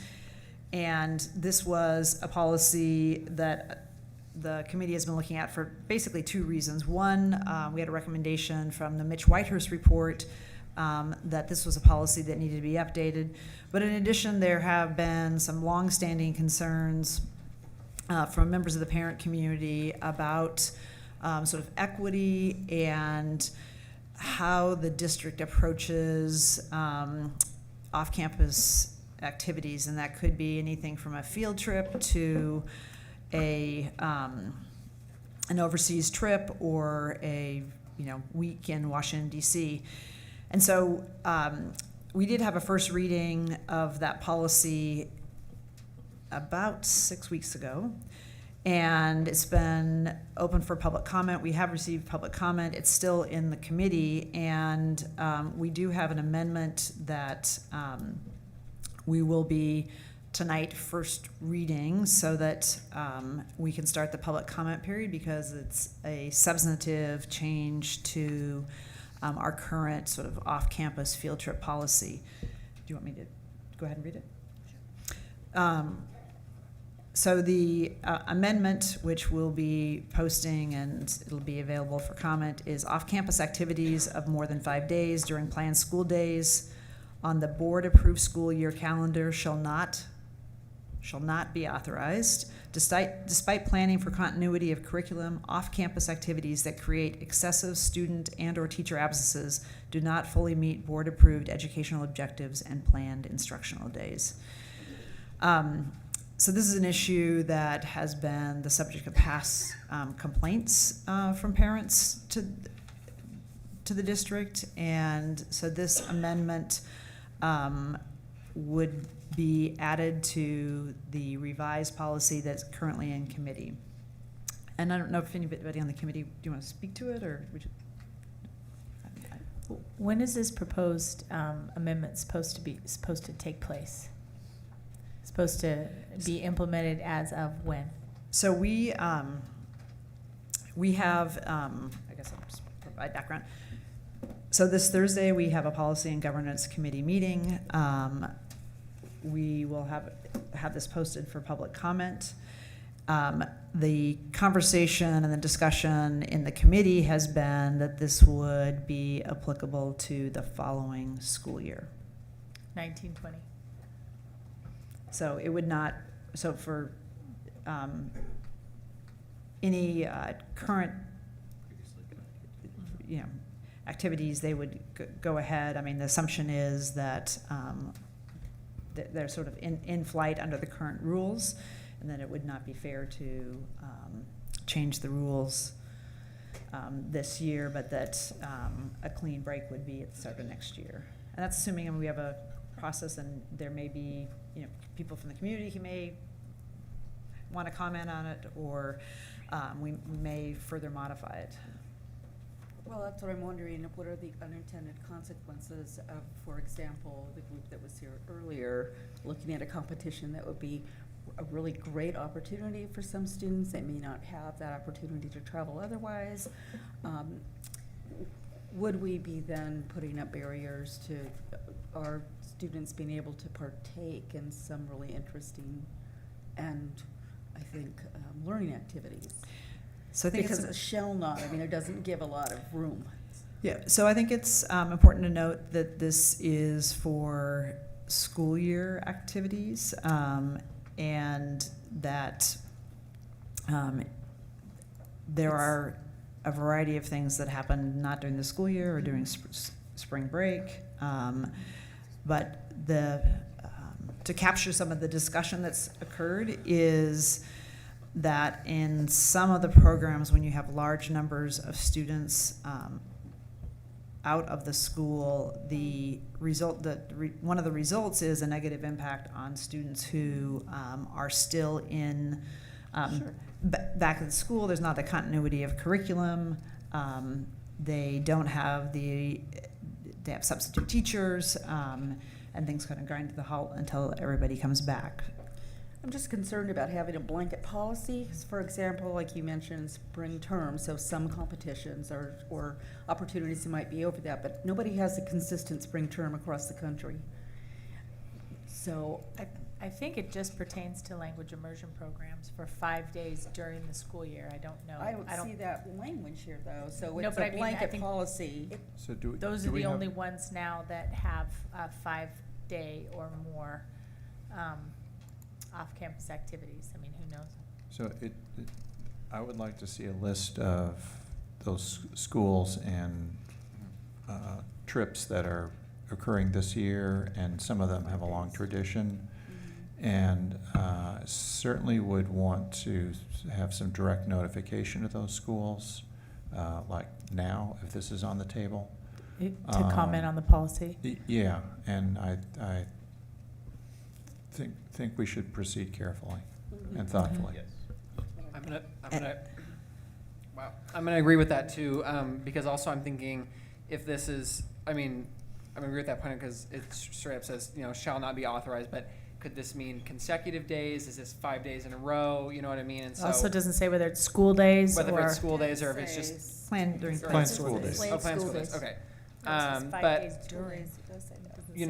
with this amendment, I can already think of quite a few trips that go on at Cleveland that might already be affected by this, and with the outside companies that teachers use, I don't even think those companies would change their plan. You know what I mean? So yeah. I mean, it's worth noting that we're talking about district-sponsored activities. We're not talking about activities that would be organized outside, that are not sponsored by the district itself. But is that still is that still under just student and teacher absences in general? Because that's Well, I would argue, in particular, if you're talking about a program that is not district-sponsored, and it is an enrichment program,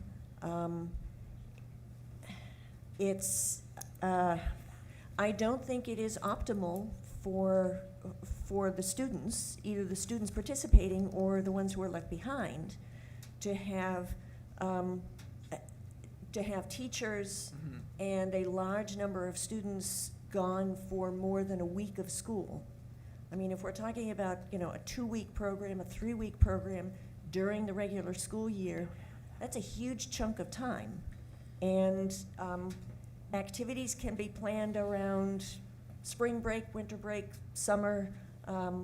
They shouldn't, not everything has to happen during the school year. Well, I'm not even worried about 2 weeks or 3 weeks. I'm worried about maybe even just 6 days or 7 days. There's countless trips that I can already think of that even go to Washington D.C. for government trips that might be just 6 days. Well, we're talking about weekdays. I mean, when you add weekends on either side, you're talking about 9 days. We're talking Although about the language 5 here is not school clear, days. needs to be clarified. Yeah. That's more what I. It says planned school days, that's pretty. No, it says clear. more than 5 days during planned school days, so that could be within the school calendar, but not necessarily school days. Anyway, Okay, we need to tighten it up. We can fix that in the committee. Yeah. And also, I think Roseanne already took note of an inventory of things planned this year that exceed that amount of time during the school year, which is just a handful of immersion trips. And it should be noted that there's also other immersion programs that don't take staff out of the school at all. Right, but it doesn't, I think we just have to be really careful with the language, and I don't want to be too restrictive, because it sounds like it might be more on a case-by-case basis. I think it's worth noting that the public comment at the beginning of the meeting was not around them being out of class, but that we have an administrative directive that relates to risk. Oh, no, I understand that. I'm not trying to confound the two, but I am saying I still think that we need to be careful, because those unintended consequences of what might we miss if we have too restrictive of a rule. I think there should be some guidelines. So these are the issues that I know directors will continue to talk about, that tries to answer a dilemma that lots of school districts are facing. I just had a call from a colleague in another state because these kinds of issues are resulting in formal uniform complaints, meaning what do we deem to be part of the educational program and therefore students have equitable access to, and what is a supplemental or an optional enrichment that's not school or district sponsored. Well, if it's a school day and teachers are on the payroll and they're out, then by nature that's a district sponsored activity. So I think it's important to how are excursions, if they're off campus, an essential part of the learning that we want to encourage in PPS, and what is the right sort of margin for permissive activity in those areas, and how are we sensitive to some unintended consequences about who can and who can't participate, whether it's for economics or religious or documentation or any slew of reasons why a student might not be able to participate in something we say is essential. Yeah, and in the past, we've heard about the left behind that weren't part of that program, but how it affected with a substantial number of teachers away on the trip, and how that disrupted that. So I think I'm glad we're taking this on and looking at it. I think there's some good reasons to look at it. I want to make sure that we get good communication out. Very good point. And that it's so that we're not surprising anybody. As soon as we have consensus and clarity, then we'll be sure to do that. So yeah, some clarity around what specifically do we mean as a district authorized trip would be good. Right. So, let's talk a little bit about the process. So we have a meeting this Thursday where this will be introduced. So tonight we're having the formal first reading. We probably will have 2 Policy and Governance Committee meetings during the time period before this comes back to the board. We probably would incorporate it into the revised policy that's already had a first reading, and then bring the whole thing, the whole policy back for a final second reading and approval. What I would suggest is that people take a look at this. If you're on the committee, obviously come to the committee ready to have a discussion. If you're not on the committee, you're more than welcome to participate in the discussion, to make suggestions.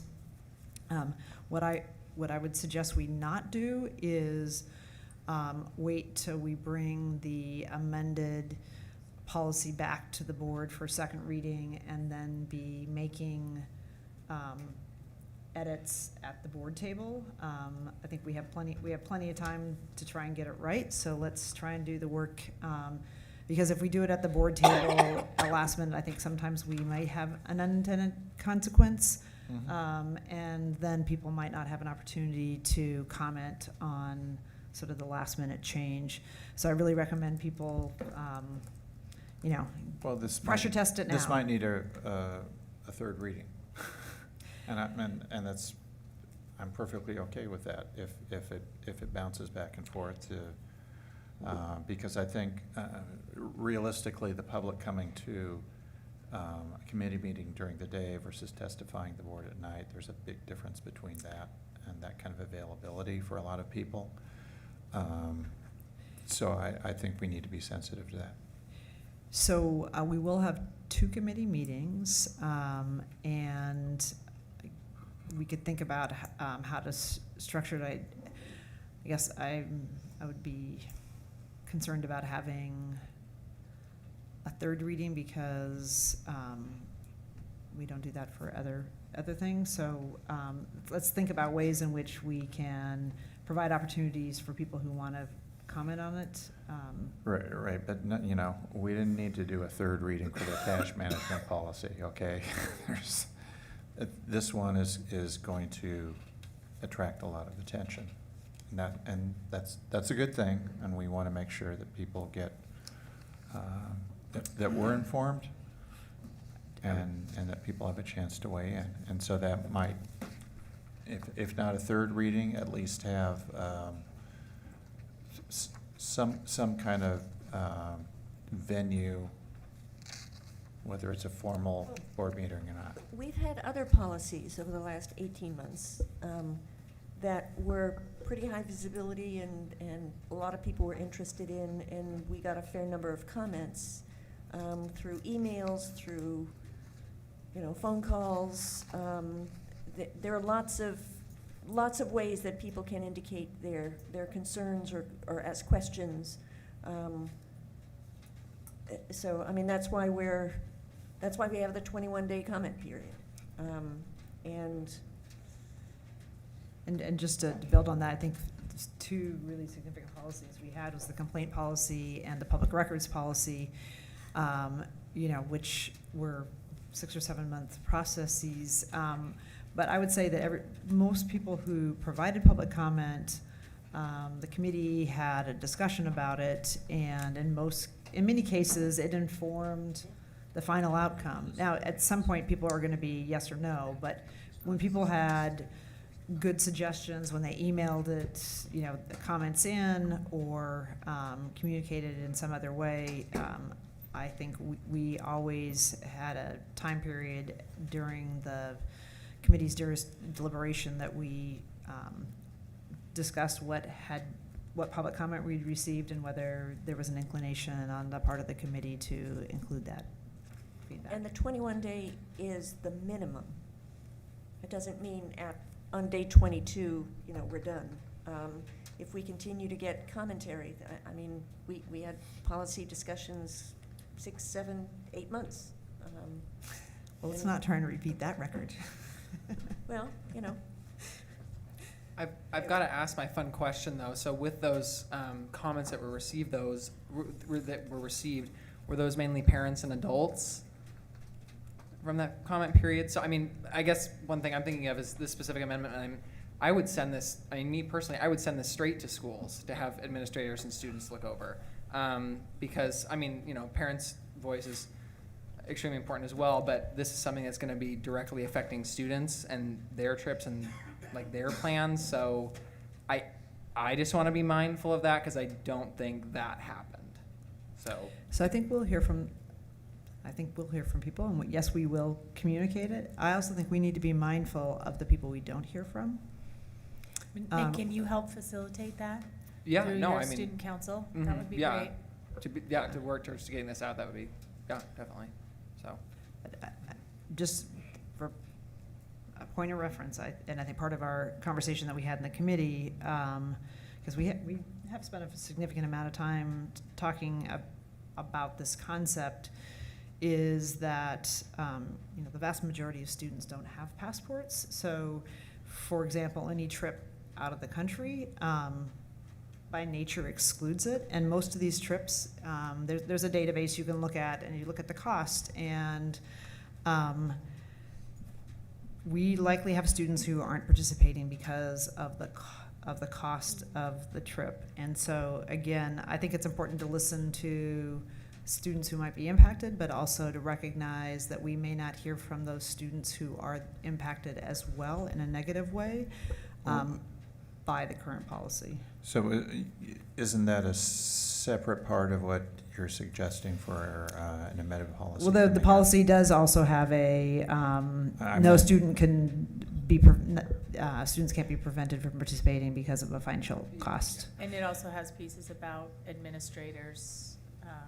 But I mean, prior to this amendment, administrators leave out of the building and addresses other aspects of it more directly.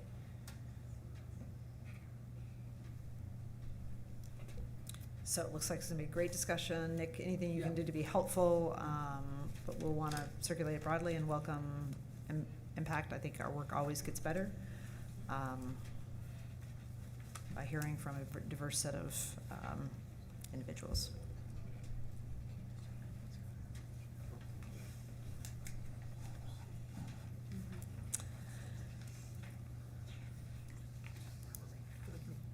Okay, great. Thank you. So, board members, if you have any issues with any of the first readings we had, please let me know or let the committee know, and we'll have a discussion at our next committee meeting. I should probably read this. The proposed policy rescissions will be posted on the board website, and the public comment period is 21 days, with the last date of comment being January 29, 2019. The board will hold a second reading of the policy rescissions at their January 29th meeting. Okay, the next set of policies will be a second reading. We have 3 policies that had a first reading on December 11th, 2018. The policies have been posted for public comment since that time. The board is now ready to vote on the amended policies. Again, I'd like to ask Director Brim-Edwards to provide an overview of each amended policy, and then we'll vote on each policy separately. Thank you, Chair Moore. So the first policy we have before us is we're going to be amending the cash management policy, which is 8.20.010. And it's quite a lengthy policy that's 13 pages. We're making one small change, which is we're currently, under the current policy, we have to approve the policy every year, which is not what we do with any other policy. So there's 2 changes that have been first read, which is we're striking the requirement that every year the board has to approve this. That's on page 13. And then we are adding language that the cash management report shall be provided to the board on a quarterly basis. And now that we have a full finance team, we know that's possible. So very small changes, and we received no public comment on this policy, and it was recommended out of the committee on a unanimous vote. Would you like a motion? Yes, please. Second? Director Esposa-Brown moves. Director Brim-Edwards seconds the motion to adopt Resolution 5786. Ms. Houston, is there any public comment? No. Okay, any board discussion? Okay, the board will now vote on Resolution 5786. All in favor, please indicate by saying yes. Yes. Yes. All opposed, please indicate by saying no. Any abstentions? Representative Paisler? Yes. Resolution 5786 is approved by a vote of 7-1, with Student Representative Paisler voting yes. Okay. Next policy? The board will now consider, let me put it on the table. Okay. Board will now consider Resolution number 5787, Amendment of Reimbursement of Expenses, Board of Directors Policy 1.40.080. Do I have a motion? So moved. Second? Director Bailey moves. Director Constam seconds the motion to adopt Resolution 5787. Would you like to explain what the resolution is? Sure. So this is another policy amendment that came out of the Policy and Governance Committee on a unanimous vote, unanimous recommendations, has first reading. We did not receive any public comment on it. And so the original revisions that we made are still in place. Essentially, this is a policy that speaks to reimbursements. There were 2 methods provided for reimbursement expenses for the Board of Directors. When we were going through our budget process last year, we flagged that we needed to make a change so that we're in compliance with state law. So we're, what the rescissions do are actually require that the reimbursement option is by reimbursement of actual expenses. So it's a technical fix so that we're in compliance. Okay. Ms. Houston, is there any public comment? No. Is there any board discussion?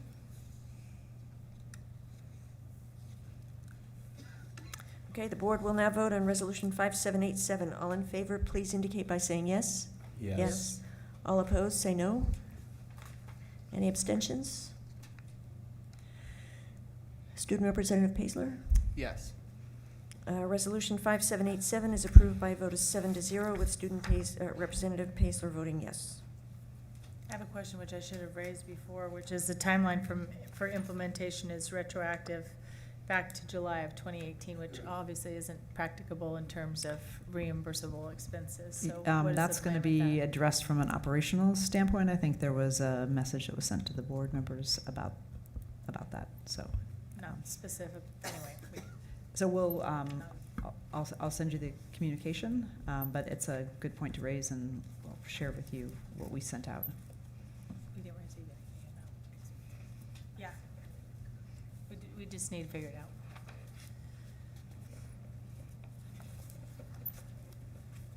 Okay. The board will now consider resolution number 5788, amendment of Board of Education Policy 1.20.010 and Student Representative Duties Policy 1.20.012. Do I have a motion? So moved. A second? Director Anthony moves, Director Rosen seconds the motion to adopt Resolution 5788. Would you like to explain the?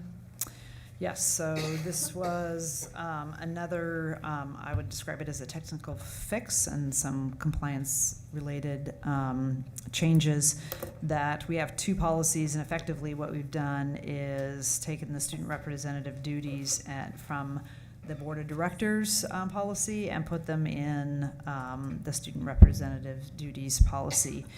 And this is really a cleanup.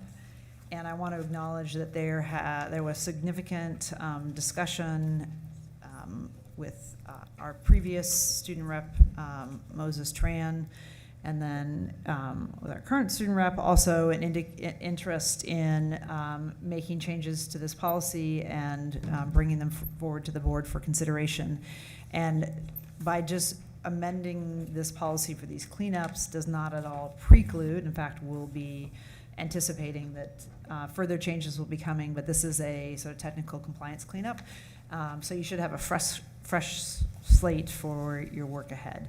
And again, this came out of the committee unanimously. There's been no public comment, and we recommend the board's final approval. Ms. Houston, is there any public comment? Yes, we have one, Steve Buell.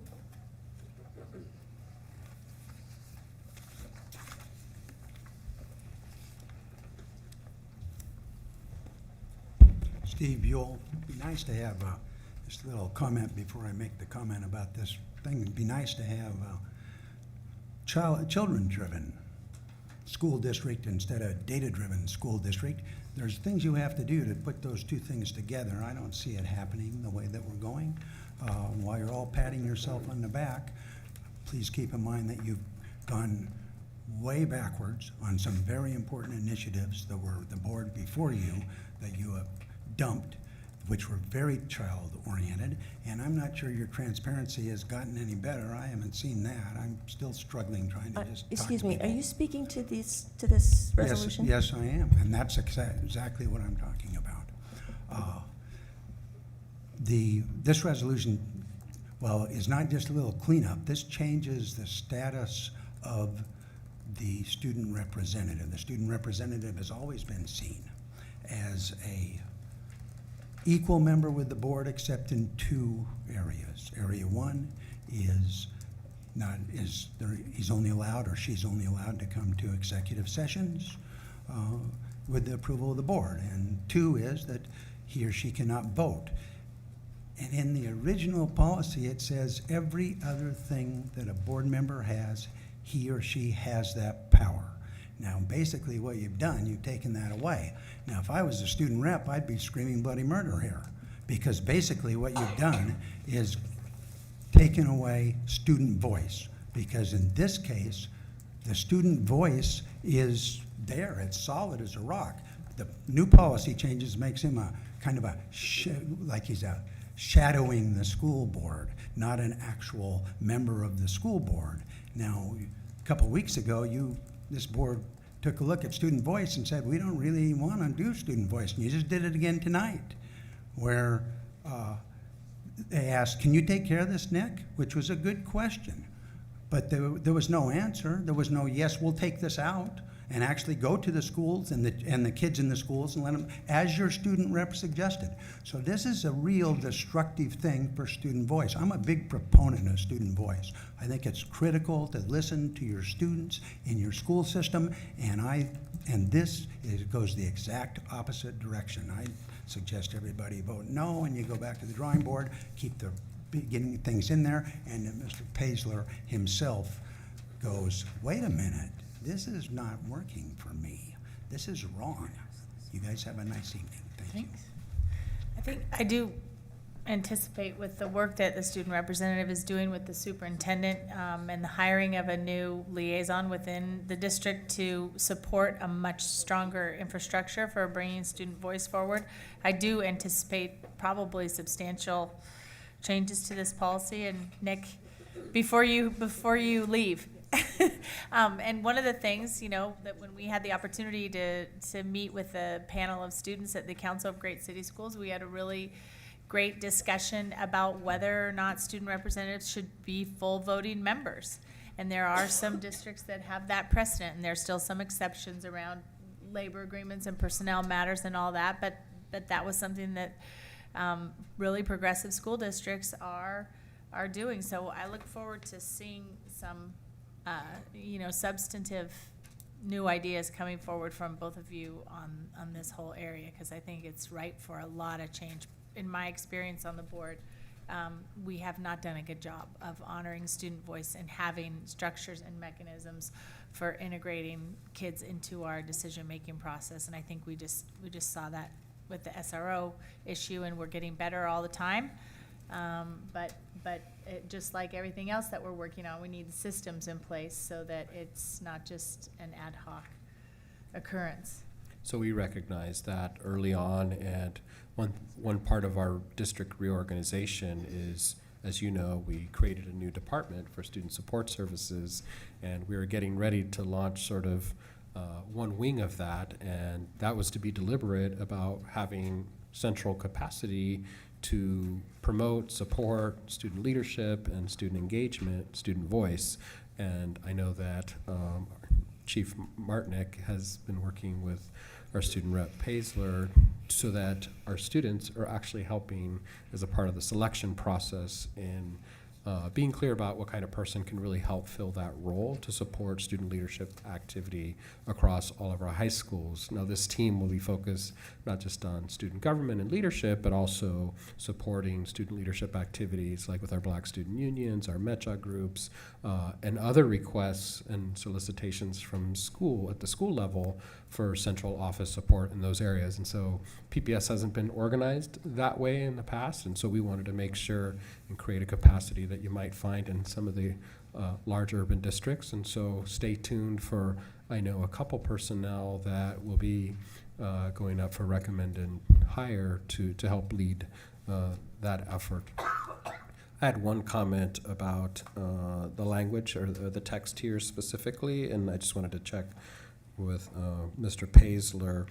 It references the Superintendent Student Advisory Council, SuperSAC, and I know that our students, wanted to have ownership over the nomenclature of that group, like a district level student leadership council, and I just wanted to double check how you wanted the language to be reflected there.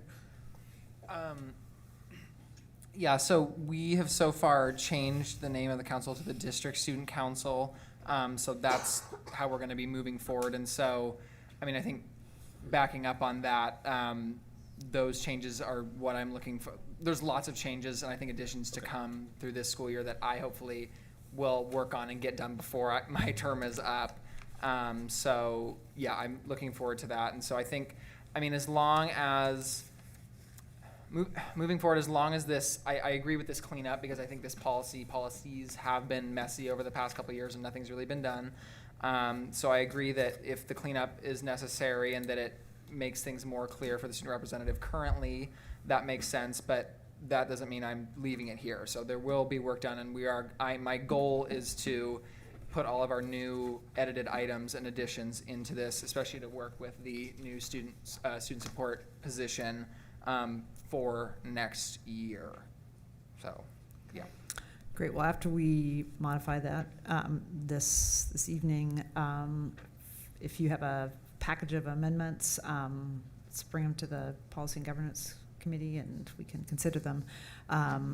Maybe it's worth clarifying that these this recommended cleanup was part of a pretty extensive review of the policies done by outside counsel, and was recommended as sort of a technical change and was not meant at all as a diminishment of the student representative's voice in this process. And we welcome your suggestions and bringing forth changes to the policy. So if I could ask you a question straight up, and it's in reference to what Mr. Buell said.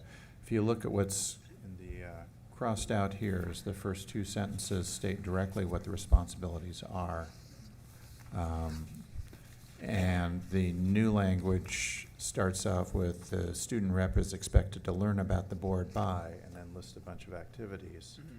And I think and I see nodding, I think that's what Mr. Buell is talking about in terms of whether intended or not. I think there's a little bit of nuance in the original recommendations from outside counsel that had to do with, and Liz, you could help me out here, that had to do with liability and the way that the student reps' responsibilities were characterized. I know those were some of the original concerns. They were done and made in the summer of 2017, and they were really focused on technical compliance. I don't know that the language that you identified, Director Bailey, was really at the heart of those concerns. Again, I think trying to create not only a technically compliant structure, but also making sense of these two policies and having content about the student representative in the student representative policy and the elected board in the other policy was also part of the intent to make it clearer. So you had technical compliance and you had clarity. So those sentences that you just read, I think were more subsumed in the intent to clarify, not the technical fix, if that's helpful. You're giving me a look like it wasn't, so let me know. Yeah, I mean, just as it reads, though, it's you're an apprentice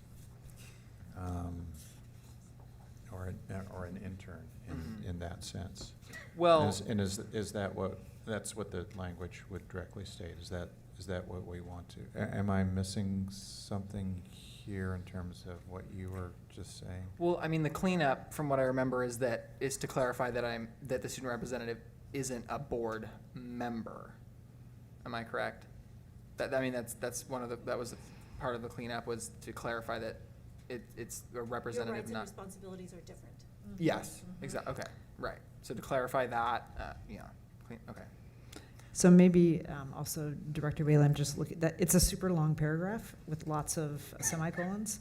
But it does say that it's talking about the duties, representing the views of students on matters of concern to students. It also has being an articulate voice to the public on matters of concerns to students. So I think you still, even though this doesn't lead with it, it is one of the many clauses listed in that very long paragraph. I'm looking at the main sentence, which is the student representative is expected to learn about the board.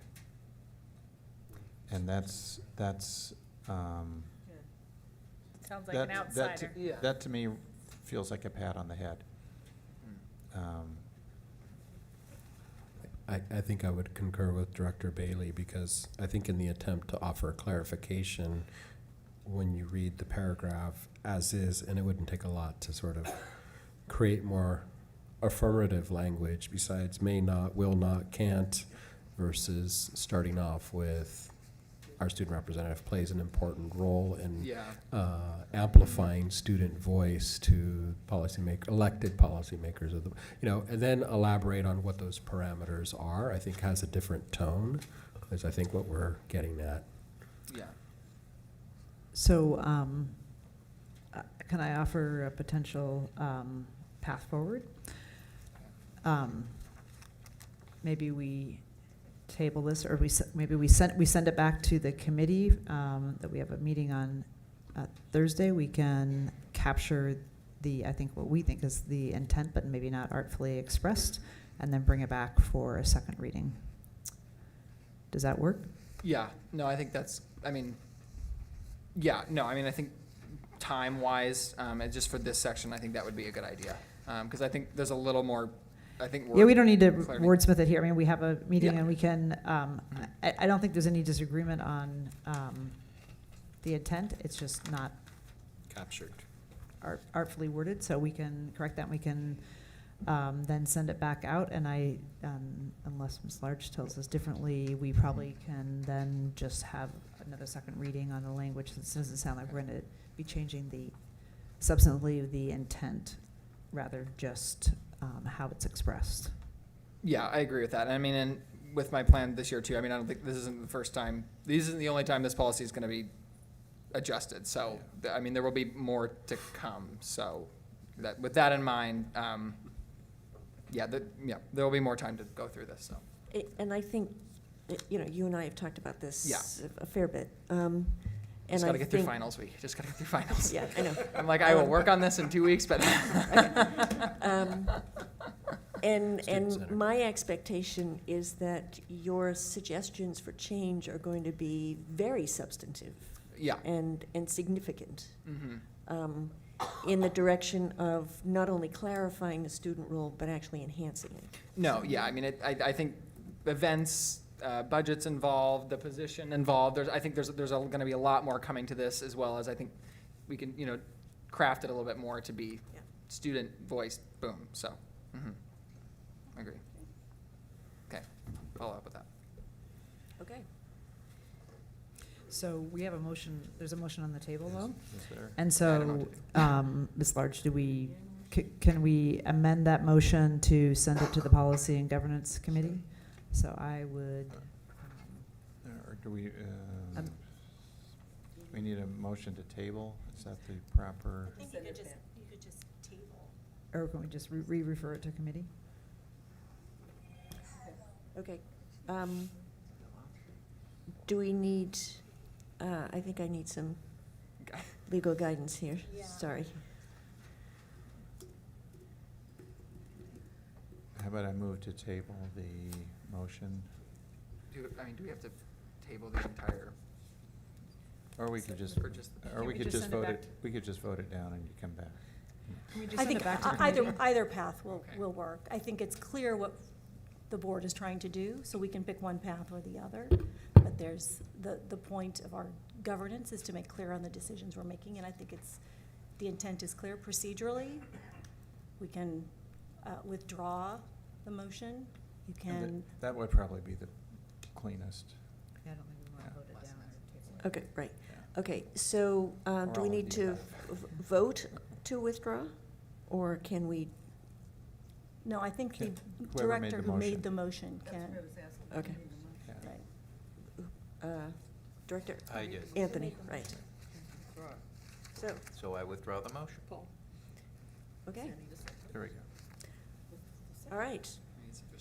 Resolution 5788 is withdrawn and will be reconsidered at the Policy and Governance Committee. Okay. Okay, the next item is board leadership vote. Per board policy, leadership roles are voted upon twice annually. At this time, I will ask for nominations for chair and vice chair. Let's take nominations for chair. Do we have any nominations? I nominate Rita Moore. Second. Do we have any other nominations? Okay, do we have any nominations for vice chair? Are we going to have just a vote on that, or discussion and then vote? Discussion and vote.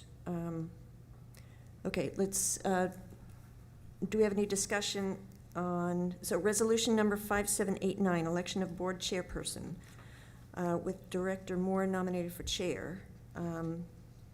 Do I have a motion and a second? Okay. Bailey and Anthony. Director Bailey moved, Director Anthony seconds the motion to adopt resolution number 5789. Is there any board discussion?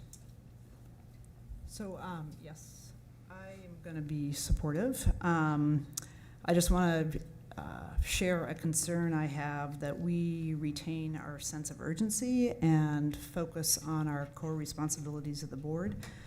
I'm concerned that we're halfway through our the school year and we have not yet completed the goals for the superintendent. We have a facilitated discussion with the Pioneer community that's about 6 months overdue. And I'm also concerned about a host of things that we're sort of in driving with great urgency, and we have not yet completed or put it on our agenda. And one of those would be the completion or the continuation of the middle school work we haven't had on our agenda for the last 6 months. So I guess I would, with my vote, ask that we really keep focused on what we need to accomplish as our core role as the board and the things that we need to accomplish for our students. The second thing would be also that there be frequent, regular conversations with board colleagues about our work, so that we have open lines of communications as we move into the second half of the year.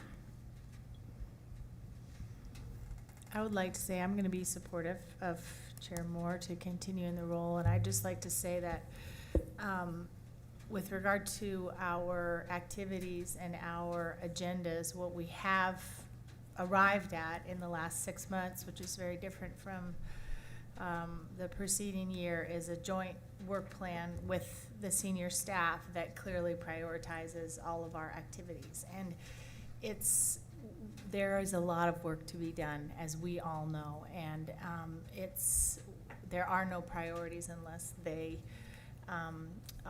unless we really strategize about what we're capable of delivering, what the board's appropriate role is, and what is reasonable to ask and to jointly plan with staff. And so as far as that really should be our guiding light. And I think we still need one more iteration of codifying exactly what that work plan is and how we're going to attach it to metrics and how we're going to attach it to our board calendars. But we pretty much completed the unified work plan that tells us where we're going to prioritize our efforts, and that was work that was collectively done. So for me, that is really energizing because we're not scratching our heads thinking, what are we going to respond to next, or what's coming out of the blue. We've really said, this is the constellation of pressing issues. This is how we're going to go about addressing them, and we're all on board, or to the extent that we might not be. We've had really robust discussions about it, and we've prioritized together. So I just want to reinforce that is and should be our guiding light, and in the coming year, or let's say in the coming 6 months, I want to see that very pragmatically applied to our meeting agendas. I think that's the next step.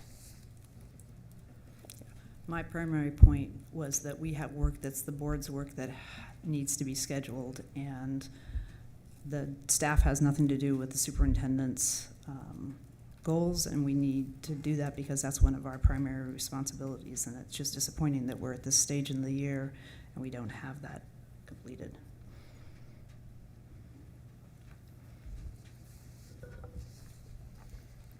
I appreciate what you're saying, and when I look at my calendar, I don't know, something else would have been shoved off. I mean, we've been working a lot, so just leave it there. Let's call the question.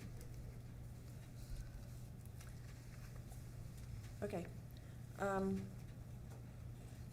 The board will now vote on resolution number 5789. All in favor, please indicate by saying yes. Yes. Yes. All opposed, please indicate by saying no. Any abstentions?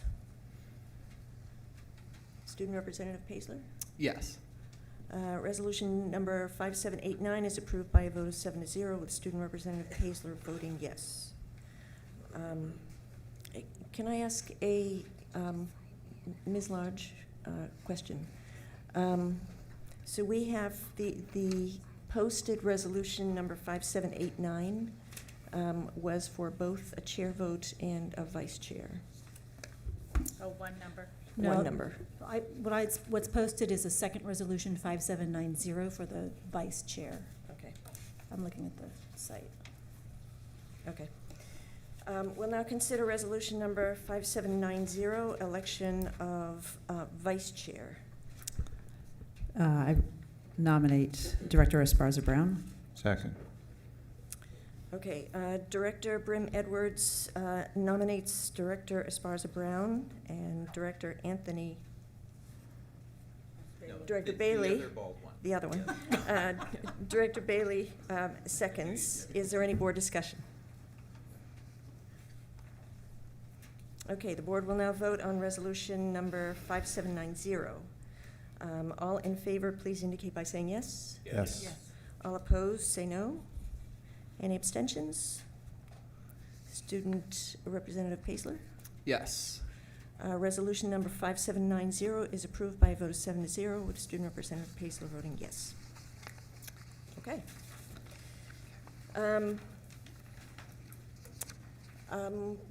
Thank you. I guess we should say something.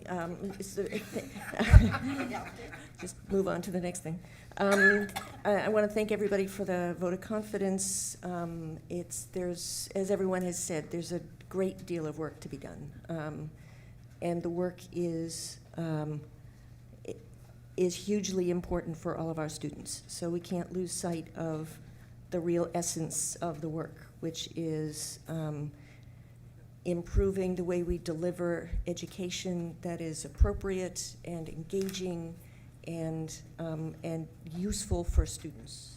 And we're trying to, we're still in the stage of developing governance processes, and we have made some real progress, I think, in identifying the joint work between the board and the staff.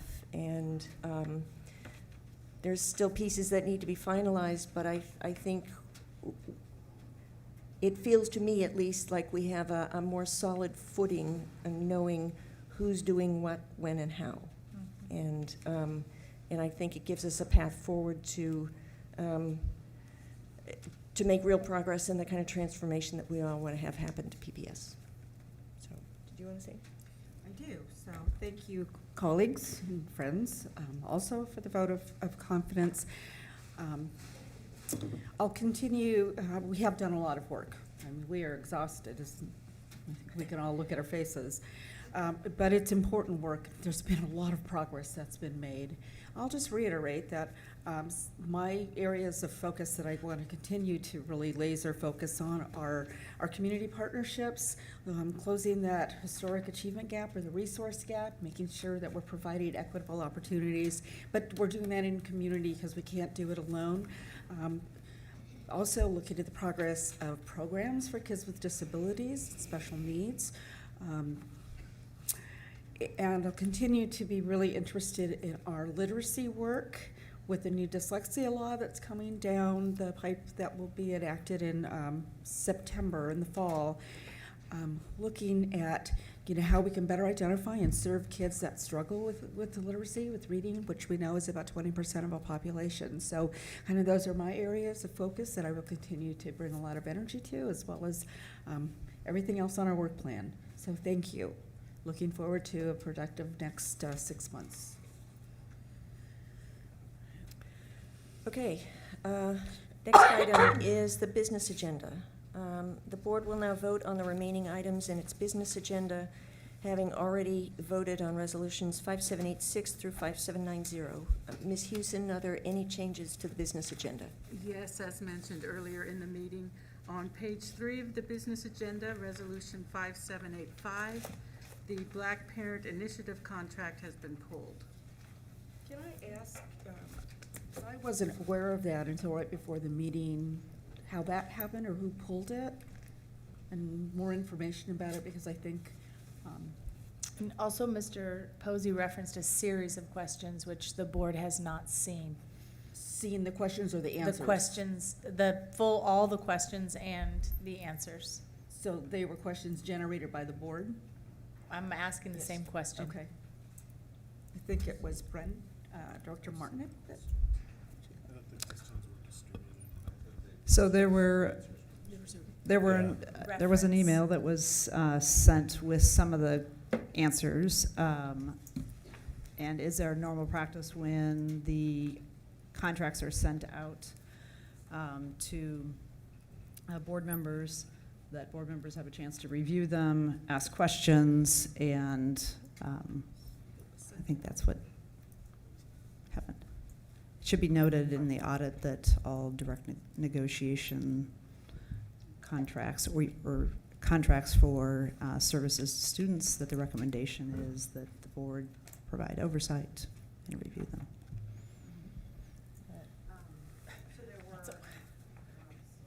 There were a number of questions that were asked by a number of people. And so I spoke with the interim executive director yesterday, got the questions answered that I had, excuse me, that I had been asked of.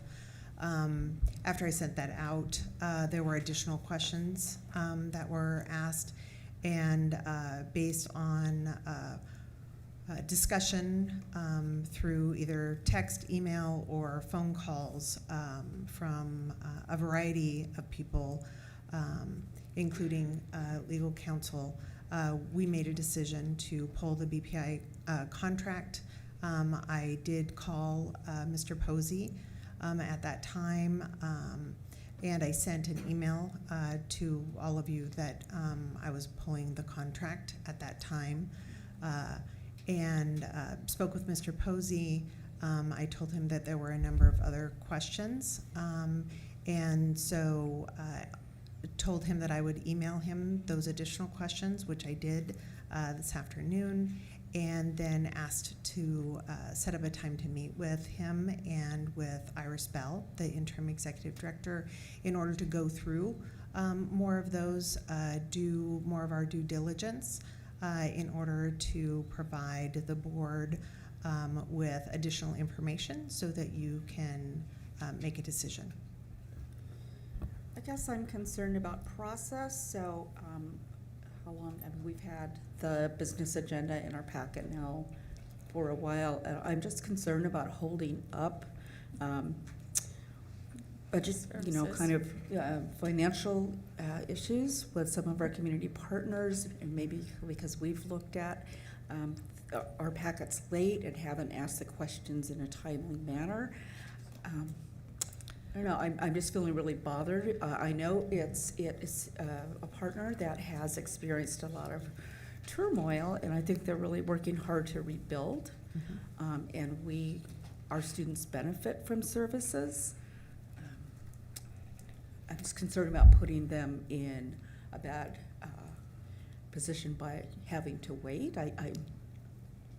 So I'll address some of this. So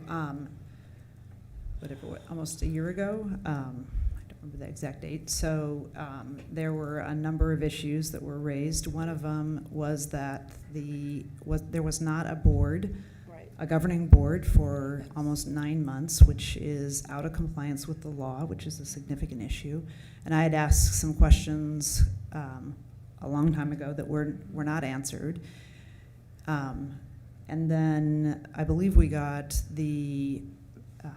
we got the contract, and then we got the overview memo on Friday afternoon, and further questions were asked. I asked a series of questions, and they weren't all answered. I don't know what other questions were asked, but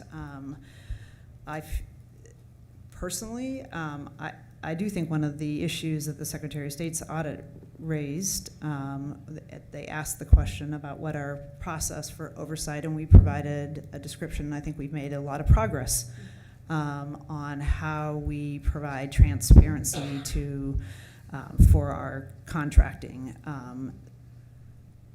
for those contracts that have a student-focused outcome, there was a specific recommendation that we make sure that that the board, not just staff, provide adequate review. So I asked a number of questions about governance. If you might recall the story, there was also an issue with staff, and the question whether there had been training related to harassment and conduct staff, so that we knew that our partners were starting out with the training, both in terms of governance and appropriate staffing training, that they would have had that, and we would feel confident that an organization that has interaction with our students and families, that we felt comfortable that they had met those standards. And at least from my standpoint, that's, and it wasn't the content of what they're offering. I think they offer a valuable curriculum, but I also think it was an organization that had a very significant issue that I think we need to transparently address it.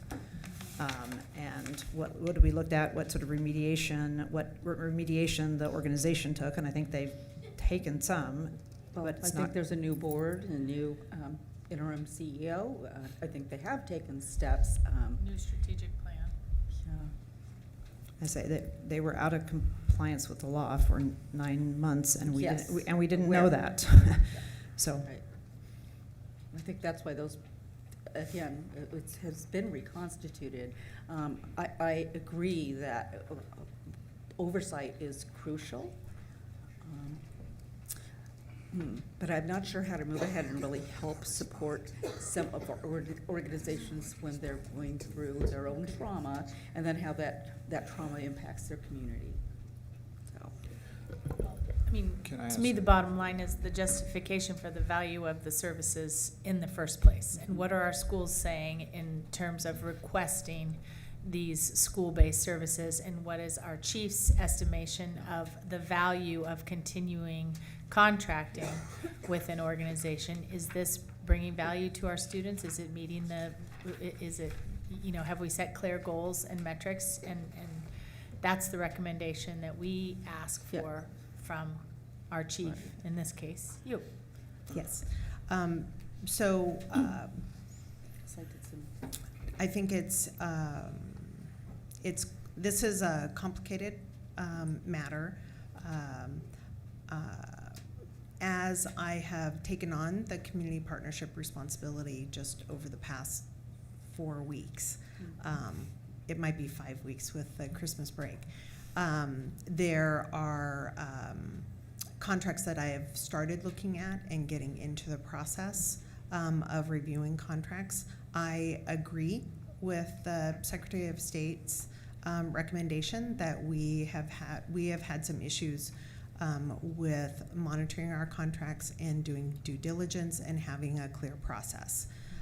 Now that I am starting to oversee those contracts, I am going to be meeting with our contracts person, Emily Courtnage, in addition to Claire and a number of other people, in order for us to get a clear process down so that we can do our due diligence while at the same time providing needed services for our students with our community partners who are vital to the success and support of our students and families. I believe that after I have a meeting with Mr. Posey and Iris, that I will be able to provide you with information that will hopefully support the decision that we need to move forward with a BPI contract. That is my hope. I also want to do it in a timely manner, because I don't believe that giving you a cover letter 2 days before the board meeting is timely. And so I need to fix our processes with our community partnership area, our contracts, and so there's a lot of work to do in that area. And so I'm not going to provide excuses or anything like that. I just believe that that I need to do these things, and I will provide you with a report. Oh, and there's Claire. So in fairness to Chief Martinick here, because this is part of our ongoing reorganization, senior leadership shares the goal that the board has. We don't need an audit to tell us. We should be responsible public stewards, particularly when we contract with valued partners who we know have worked hard to solidify sort of their own operations. And there were a number of questions. Some came in a little bit late, but we want to have full confidence that your questions are answered and that we've reviewed and we've had a chance to communicate with our partners so that when it appears on the agenda for vote that we can feel confident about it. It's also, and BPI is not the only organization right now where this is the exact same scenario. We're asking for an additional level of rationale and documentation, and it's merely a bridge for partners who are currently engaged in multi-year partnerships with the school system. That is separate from the fact that we really want to move towards having a very transparent RFP process. We need to tie the supports and interventions that specific school communities are requesting and matching those up, working with all of our, especially culturally specific organizations. So we're not looking to limit business. In fact, we want to be much more strategic about where we apply those partnerships because there's more than enough work for everyone. But this was an attempt to try to bring some second semester support to a few named schools. We just want to make sure that we're all good with the specifics. But the notion of having contractual decisions or recommendations not being made unilaterally in any one department is why I think what Deputy Sup Hertz came up to the panels to describe how we want to go about a multi-department panel to really make thoughtful decisions like that. And after an opportunity to check in with all of our partners around the kinds of services that they can provide in targeted ways. Well, and I also just wanted to request from Chair Moore if we couldn't if we can get the questions resolved this week and then make an action item on our work session for next week. Okay, I'd feel better about that. I mean, I think my concern is just process that,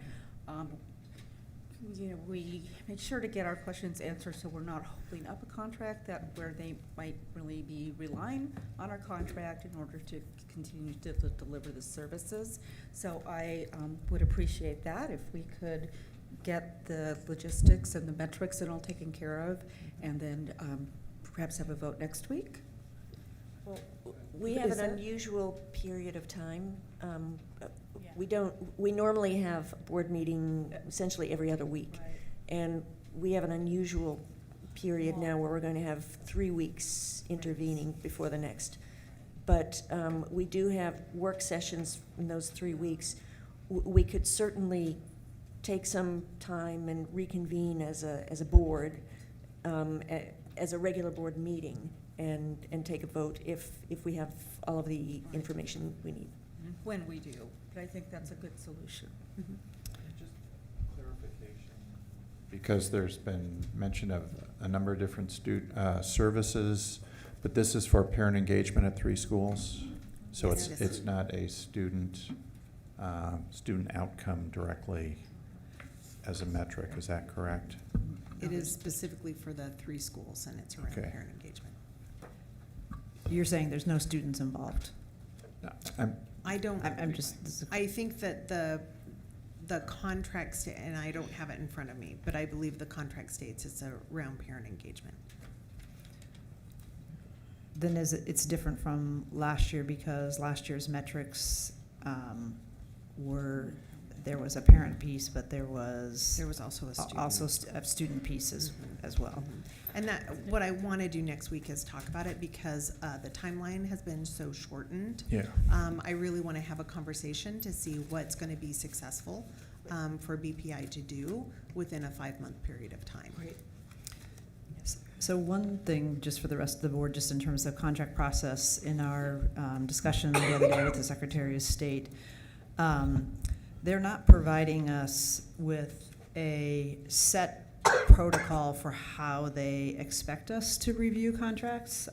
Certainly, there is an expectation that there be more board oversight over any contracts related to students or services to students, and that are direct negotiation. And I should note that, pardon?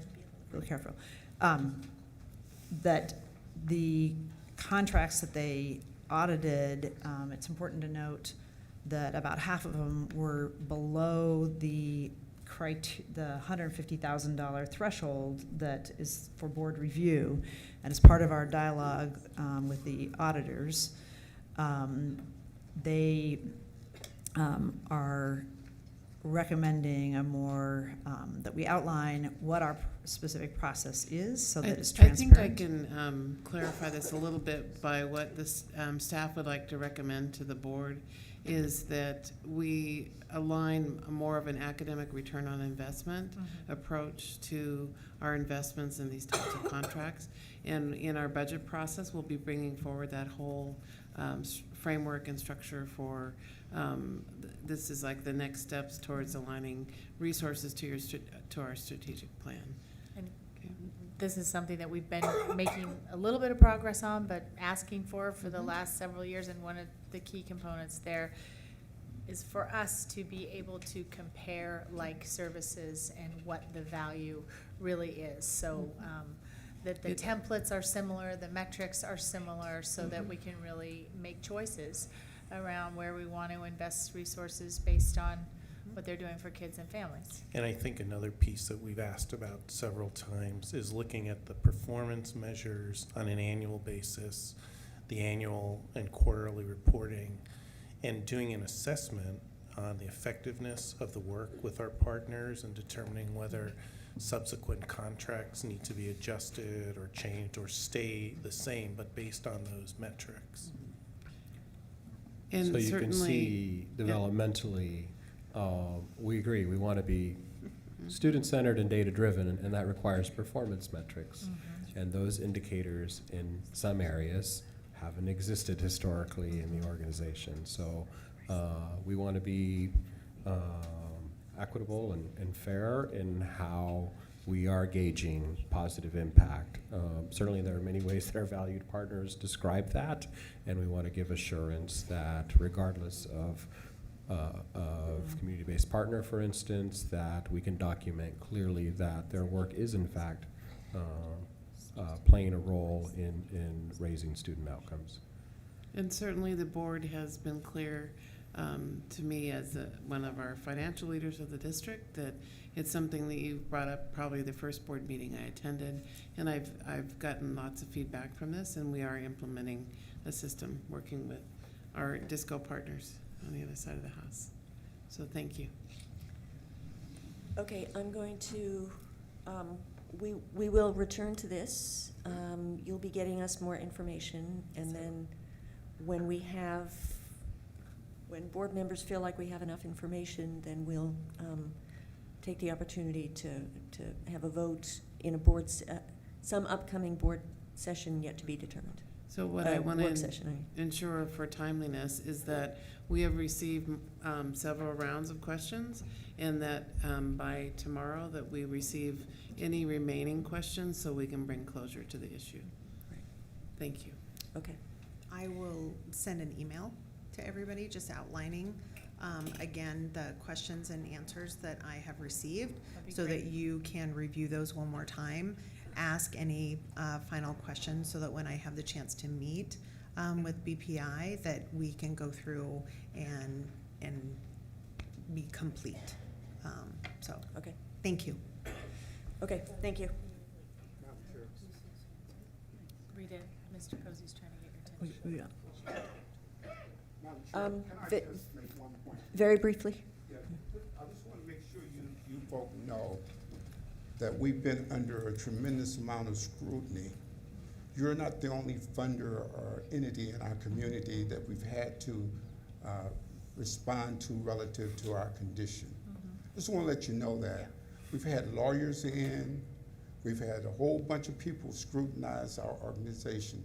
In my opinion, in many cases unfairly, based upon something that happened to an individual. Why should our kids be jeopardized based upon the action of one or two individuals? I just want to let you know we're responsible. We've gone back over and over this issue that we've had. And I think you're right. You all can't do it alone. You do need community partners. You do need the community to be on board. And we know the fundamental issue with our kids oftentimes is their parents. They are products of previous education board members. We're working with those parents. And I just want to suggest to you, the state has provided funding for us. Other organizations have provided for us. They've seen this material. Your folk, a month ago, I don't want to cast any aspersions on anybody, we've been in contact with Julia for a month. These questions have not just come up. If you all really had questions and concerns, talk to us. We're a small community. Everybody knows everybody. We're your family. Talk to us. That's all we asked. Fair point. So just to clarify, there's a staff role in contracting. There's a board role in contracting. They're related but different. And in order for the board to perform due diligence that people expect from us and demand of us, we need to have the information. And the information we got on Friday didn't answer all of the questions that we had. So this is it's an unfortunate circumstance that we're probably looking at a matter of a couple of days where we will probably be able to assemble more information. But right now, board members, we are responsible for being good stewards of public funds. We are under at least as much scrutiny as you have been. And that's probably going to get even more. So we have to do our job. And my expectation is that we'll be looking at this probably within, I would assume within the next 2 weeks, when we can assemble all of the information so that board member questions can be satisfied. So, okay. Is there any public comment on the business agenda? No. I had that, Did we? the item that I flagged Right. just. Did we move? No. Okay. Do I have a motion and a second to adopt the business agenda? So moved. Second. Director Anthony moves. Director Esparza Brown seconds the adoption of the business agenda. Is there any board discussion? Yeah, I had a couple questions about the Prospects studio that contract that I sent earlier. So this is the contract, the phase 2 contract. The first phase was a no bid contract, and the second was by RFP. And we're adding an additional increment on to this, and just so everybody knows, I sent these questions earlier. So we're now at about $229,000 for the overall contract, and that will get us through to all the deliverables that were stated in the RFP. And then I had an additional set of questions that I had sent through regarding so 2 parts to this, other items that will be cumulative to the vision process, which was related to potential travel and how much that was, and then any other expenditures that would finish out the vision phase of the contract. Sure. So, please identify yourself. Senior Director of Strategic Partnerships and leading this process. So I was able to respond to your email earlier this afternoon. We are looking to allocate about $10,000 for what we're calling learning journeys.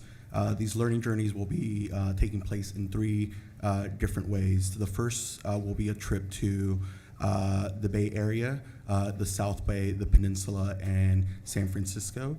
This will take place over the course of a day and a half. We look to have about a dozen or so folks from our guiding coalition join us for that trip. The second trip that we are looking to embark on is here in the Pacific Northwest. We will be making our way up north to Vancouver and Seattle area, and we expect to have about 25 folks from the guiding coalition as we will be renting a school bus to make our way up there. And then the last way that we're going to be doing this is 100% participation of the guiding coalition to participate in a virtual learning journey. We will be providing videos and excerpts from different areas across the country that are showing innovative and transformational work for student outcomes and whatnot. So again, $10,000 for learning journeys. The other two major items in this project are the Guiding Coalition gatherings. As you know, there are 6 in total over the course of, obviously, last December, 1 in February, and 1 in March. We are looking at allocating, well, so far we've allocated about 30. We doubt we're going to use the 30,000. That is just there for now, and I'm happy to provide a more detailed budget item by end of week to the entire board, as I shared in the email. And the last piece, which is kicking into gear next week, is our community meetings. So thus far for the month of January, we have 25 scheduled community meetings, or about 25 community meetings. These are large tent gatherings with hundreds of folks, and we have small focus groups, as an example, with teen parents in our community. And again, that list will be made available to the public and to the board tomorrow.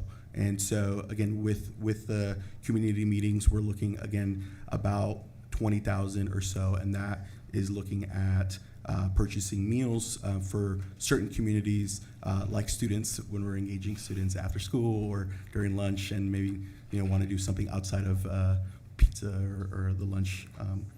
So those are the items. And again, by end of week, I'm happy to provide a detailed budget that accounts all of this for the board to consume and again ask any questions. Great, thank you for the information. And I was busy this afternoon, so I didn't. Yeah, totally. Late arriving emails, I don't often have a chance to review. So with all of that, you won't be coming back to the board with another contract extension for this. I will not. We should have a finished vision. Yes. And then I'm curious, Superintendent Guerrero, just the follow-on of the strategic plan, is that a separate RFP, or are we going to do that use internal capacity to build that out, which is sort of the next phase of the process? It is going to be a combination. I think we had set aside some initial funds, and obviously this is going to build off the North Star that this visioning process articulates as a deliverable at the end, but also builds off of a lot of interim work plans that each chief has begun to develop for their department. So we're looking at a midsummer, as soon as this starts to come into focus, our vision, staff will come underneath that. And hopefully what we'll see is sort of a multi-year strategic plan that builds towards that aspiration. We did set aside resources for the strategic plan, so I don't know that we'll be requiring that level of resource in this fiscal year beyond some late spring, early summer activities. So that might roll over to support that kind of activity and ultimately publication of some communication collateral. And I just want to note the community meetings. I've also sent an email to all of you, so you can start seeing an initial list of the committee meetings that we have scheduled. Can I just also point out that the level of community meetings that we're now talking about, it represents an expansion of the scope of work from the original. Yes. Happy to chat offline or. I think that was the punchline, that there was a desire for more robust activity that the board really advocated for, which I think has been great. It's really helped to allow the kinds of experiences that we're trying to build in here. I'm excited about, being able to see what some very futuristic thinking is out there in areas like the role of technology moving forward. I think we're lining up, if I can reveal, a visit to the Apple World headquarters, some schools in Silicon Valley doing some fascinating things, a STEM-focused comprehensive middle school that's opened recently, on top of some trips here in the Northwest that are doing some interesting things that are all intended to just kind of provoke our thinking about what's possible. And we're talking about what could be, but some schools are actually doing some of these things and have been already. So hopefully, I think this will make for some good dialogue. And I will, just one item, on January 29th, we are scheduled to come to the board to share raw and synthesized data that we've gathered over the course of, again, Guiding Coalition 1 and over the course of the last week. So we will be prepared and to share high-level themes and what we're hearing. Again, all that raw data and all those presentations will be made available to the public as we want this process to be very transparent and for everybody to consume. I want to see that compilation of the posted wall. Yeah. So when's the next work session? The next board work session? I guess the question is the next board work session going to have this on the agenda, or is it? Right, so the next board work session, I've been working with the board office to schedule January 29th, which I believe is a Tuesday. Okay, so it's not your next. Right, 29th. That's a board meeting. Board meeting, I apologize. So we'll come to the board in a board meeting to present that data. So I have, just based on this dialogue, just a request of the superintendent, when we reach that sort of inflection point, when we shift from the completion of the vision to the strategic plan, that we have a very deliberate sort of start of the process with the board and staff together, so that we can, again, look at our sort of respective roles in that work, and that we are deliberate in the launch of it. Yeah, I don't think it would surprise the board to know that probably sort of year 1, 2 of any strategic plan is going to continue to fortify some foundational work that we've been doing. So we don't have to wait for the conclusion of the vision to already start to speak about some big areas. We started the meeting talking about some of those core curriculum, assessment, GATE, ELs. What does it look like to operationalize, to the next level our work as a school system, which will then build upon towards some of these attributes we want to see in our graduate profile. Yeah, definitely. So by end of February, early March, we should have a real clear understanding of what community is thinking around the future of public education here in the city. So again, we won't have a finalized, glossy, thing to share with the broader community as there are ongoing conversations, but we will get a sense of what the community is saying about, again, the graduate profile, the adult portraits, the shifts that we have to make as a system, et cetera, which have been outlined in the RFP. And I think I said what I said because it may not feel like today's the day that we're launching the start of our strategic plan. There will be a time when we make that conscious sort of pivot, but some of the groundwork that will go into it is the work that we've been doing. So we're going to look forward to sort of more formally sort of engaging the board in sort of a work plan for how we articulate that strategic plan. I also know that senior leadership will be spending some time as an invited guest at the Public Education Leadership Project at the Harvard Business School. So we do have a formal invitation to send a small team. And my hope is that we do some continued polishing in residence there with the benefit of some critical thought partners which is a great place to do that, and a place where I've been able to do that with other teams in the past. Any other questions? Thank you. Thank you. Any other questions about the rest of the board agenda, business agenda? Okay, the board will now vote on the business agenda. All in favor, please indicate by saying yes. Yes. Yes. All opposed, say no. Any abstentions? Student Representative Paisler? Yes. The business agenda is approved by a vote of 7-0 with Student Representative Paisler voting yes. Okay, are there any board committee or conference reports or student representative report? Do you want to? Yeah, so just a few things. Last night, I had the great opportunity to go to volunteer with Cleveland High School that partnered with the Blazers last night at their Blazer game. And so my sister and I, actually, she's a freshman at Cleveland, a couple of her friends spent the first half of the Blazers game walking around and trying to get money to collect raffle tickets for people to go and do a raffle. And so half of the money that was raised will go to Cleveland High School, and half of the money that raised will go to the person who won. But I think in total the teams made just shy of $6,500. I think my team with my sister, we made like $800 out of the whole thing. So it was a lot of fun, and I'm really glad to be seeing those partnerships take place in our community. And yeah, just a really great time to be involved with Cleveland last night. After finals are over, I am looking forward to schedule some more meetings, like the superintendent talked about earlier tonight about the security resource officers vote. I really want to take more time to get student input on that. I know the vote took place on PBS's end, but as my position, I feel like it's my duty to get more student input on that. So I'm really looking forward to that as well. And then, Can I ask you something on that too? Just to make sure that we really do a lot of outreach for those students of color and those affinity groups? Sure, I'm sure you have that in mind already. Yeah, yeah, no, definitely. And I already have some of the clubs and organizations in my mind ready to go.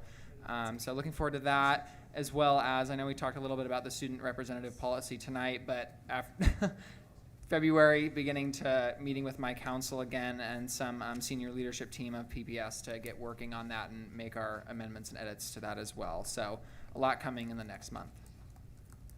Good luck with finals to you and everybody. Yeah, Don't I was let gonna say yourself too, get actually. too stressed out. Good luck to all the high school kids. Yep. Anybody else have a report on anything? I do. So this Thursday, we have a Policy and Governance Committee meeting. We will be having another review of the purchasing and contracting rules, which is a continuation from the last meeting. We'll also be reviewing any potential Secretary of State action items. There was a couple of recommendations for some policies, so we'll be looking at sort of scheduling that onto our calendars. In addition, we will potentially have a discussion about the student assignment to neighborhood schools and the legacy policy, although that probably won't be acted upon, but there may be a discussion. We will discuss the student rep policy language change. We will also have 4 or 5 new policies for first reading for rescissions. And let's see what else we'll have. We also have the issues we just had first reading. We'll have in public comment in addition.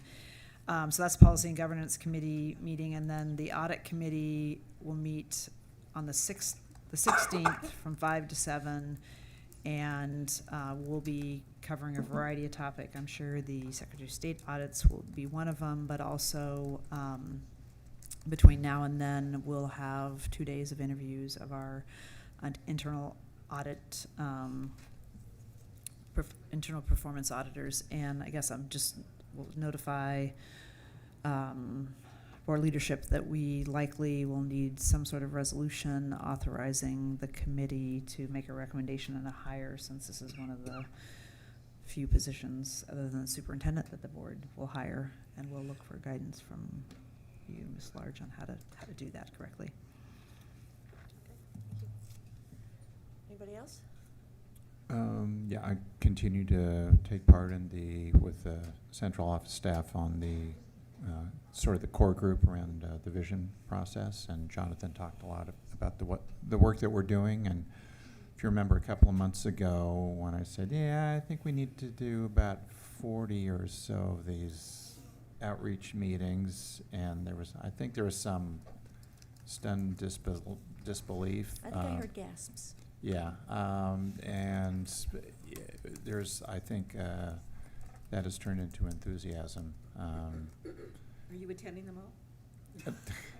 Every single one, yeah. I want to hear that. Well, Jonathan shared out the initial schedule, so there's a lot of meetings out there with a lot of different constituencies. So it's pretty exciting to see that mix of, a big tent meeting, but also a lot of targeted meetings to make sure that we really connect with the full diversity of our community. Yeah. It's great to see those pretty all cool. lined up and who they all are, and Yeah. good work. And I guess one last announcement, on Friday, the Legislative and Intergovernmental Relations Committee will be meeting at 10:30. And we'll be meeting on basically what the name of the committee is, mostly legislative affairs at this point. Okay, anything else? Any other business for the good of the order? Okay, thank you, everybody. The next regular board meeting is January 29th. The next meeting of the board will be a work session on January 15th. And this meeting is adjourned. Thank you.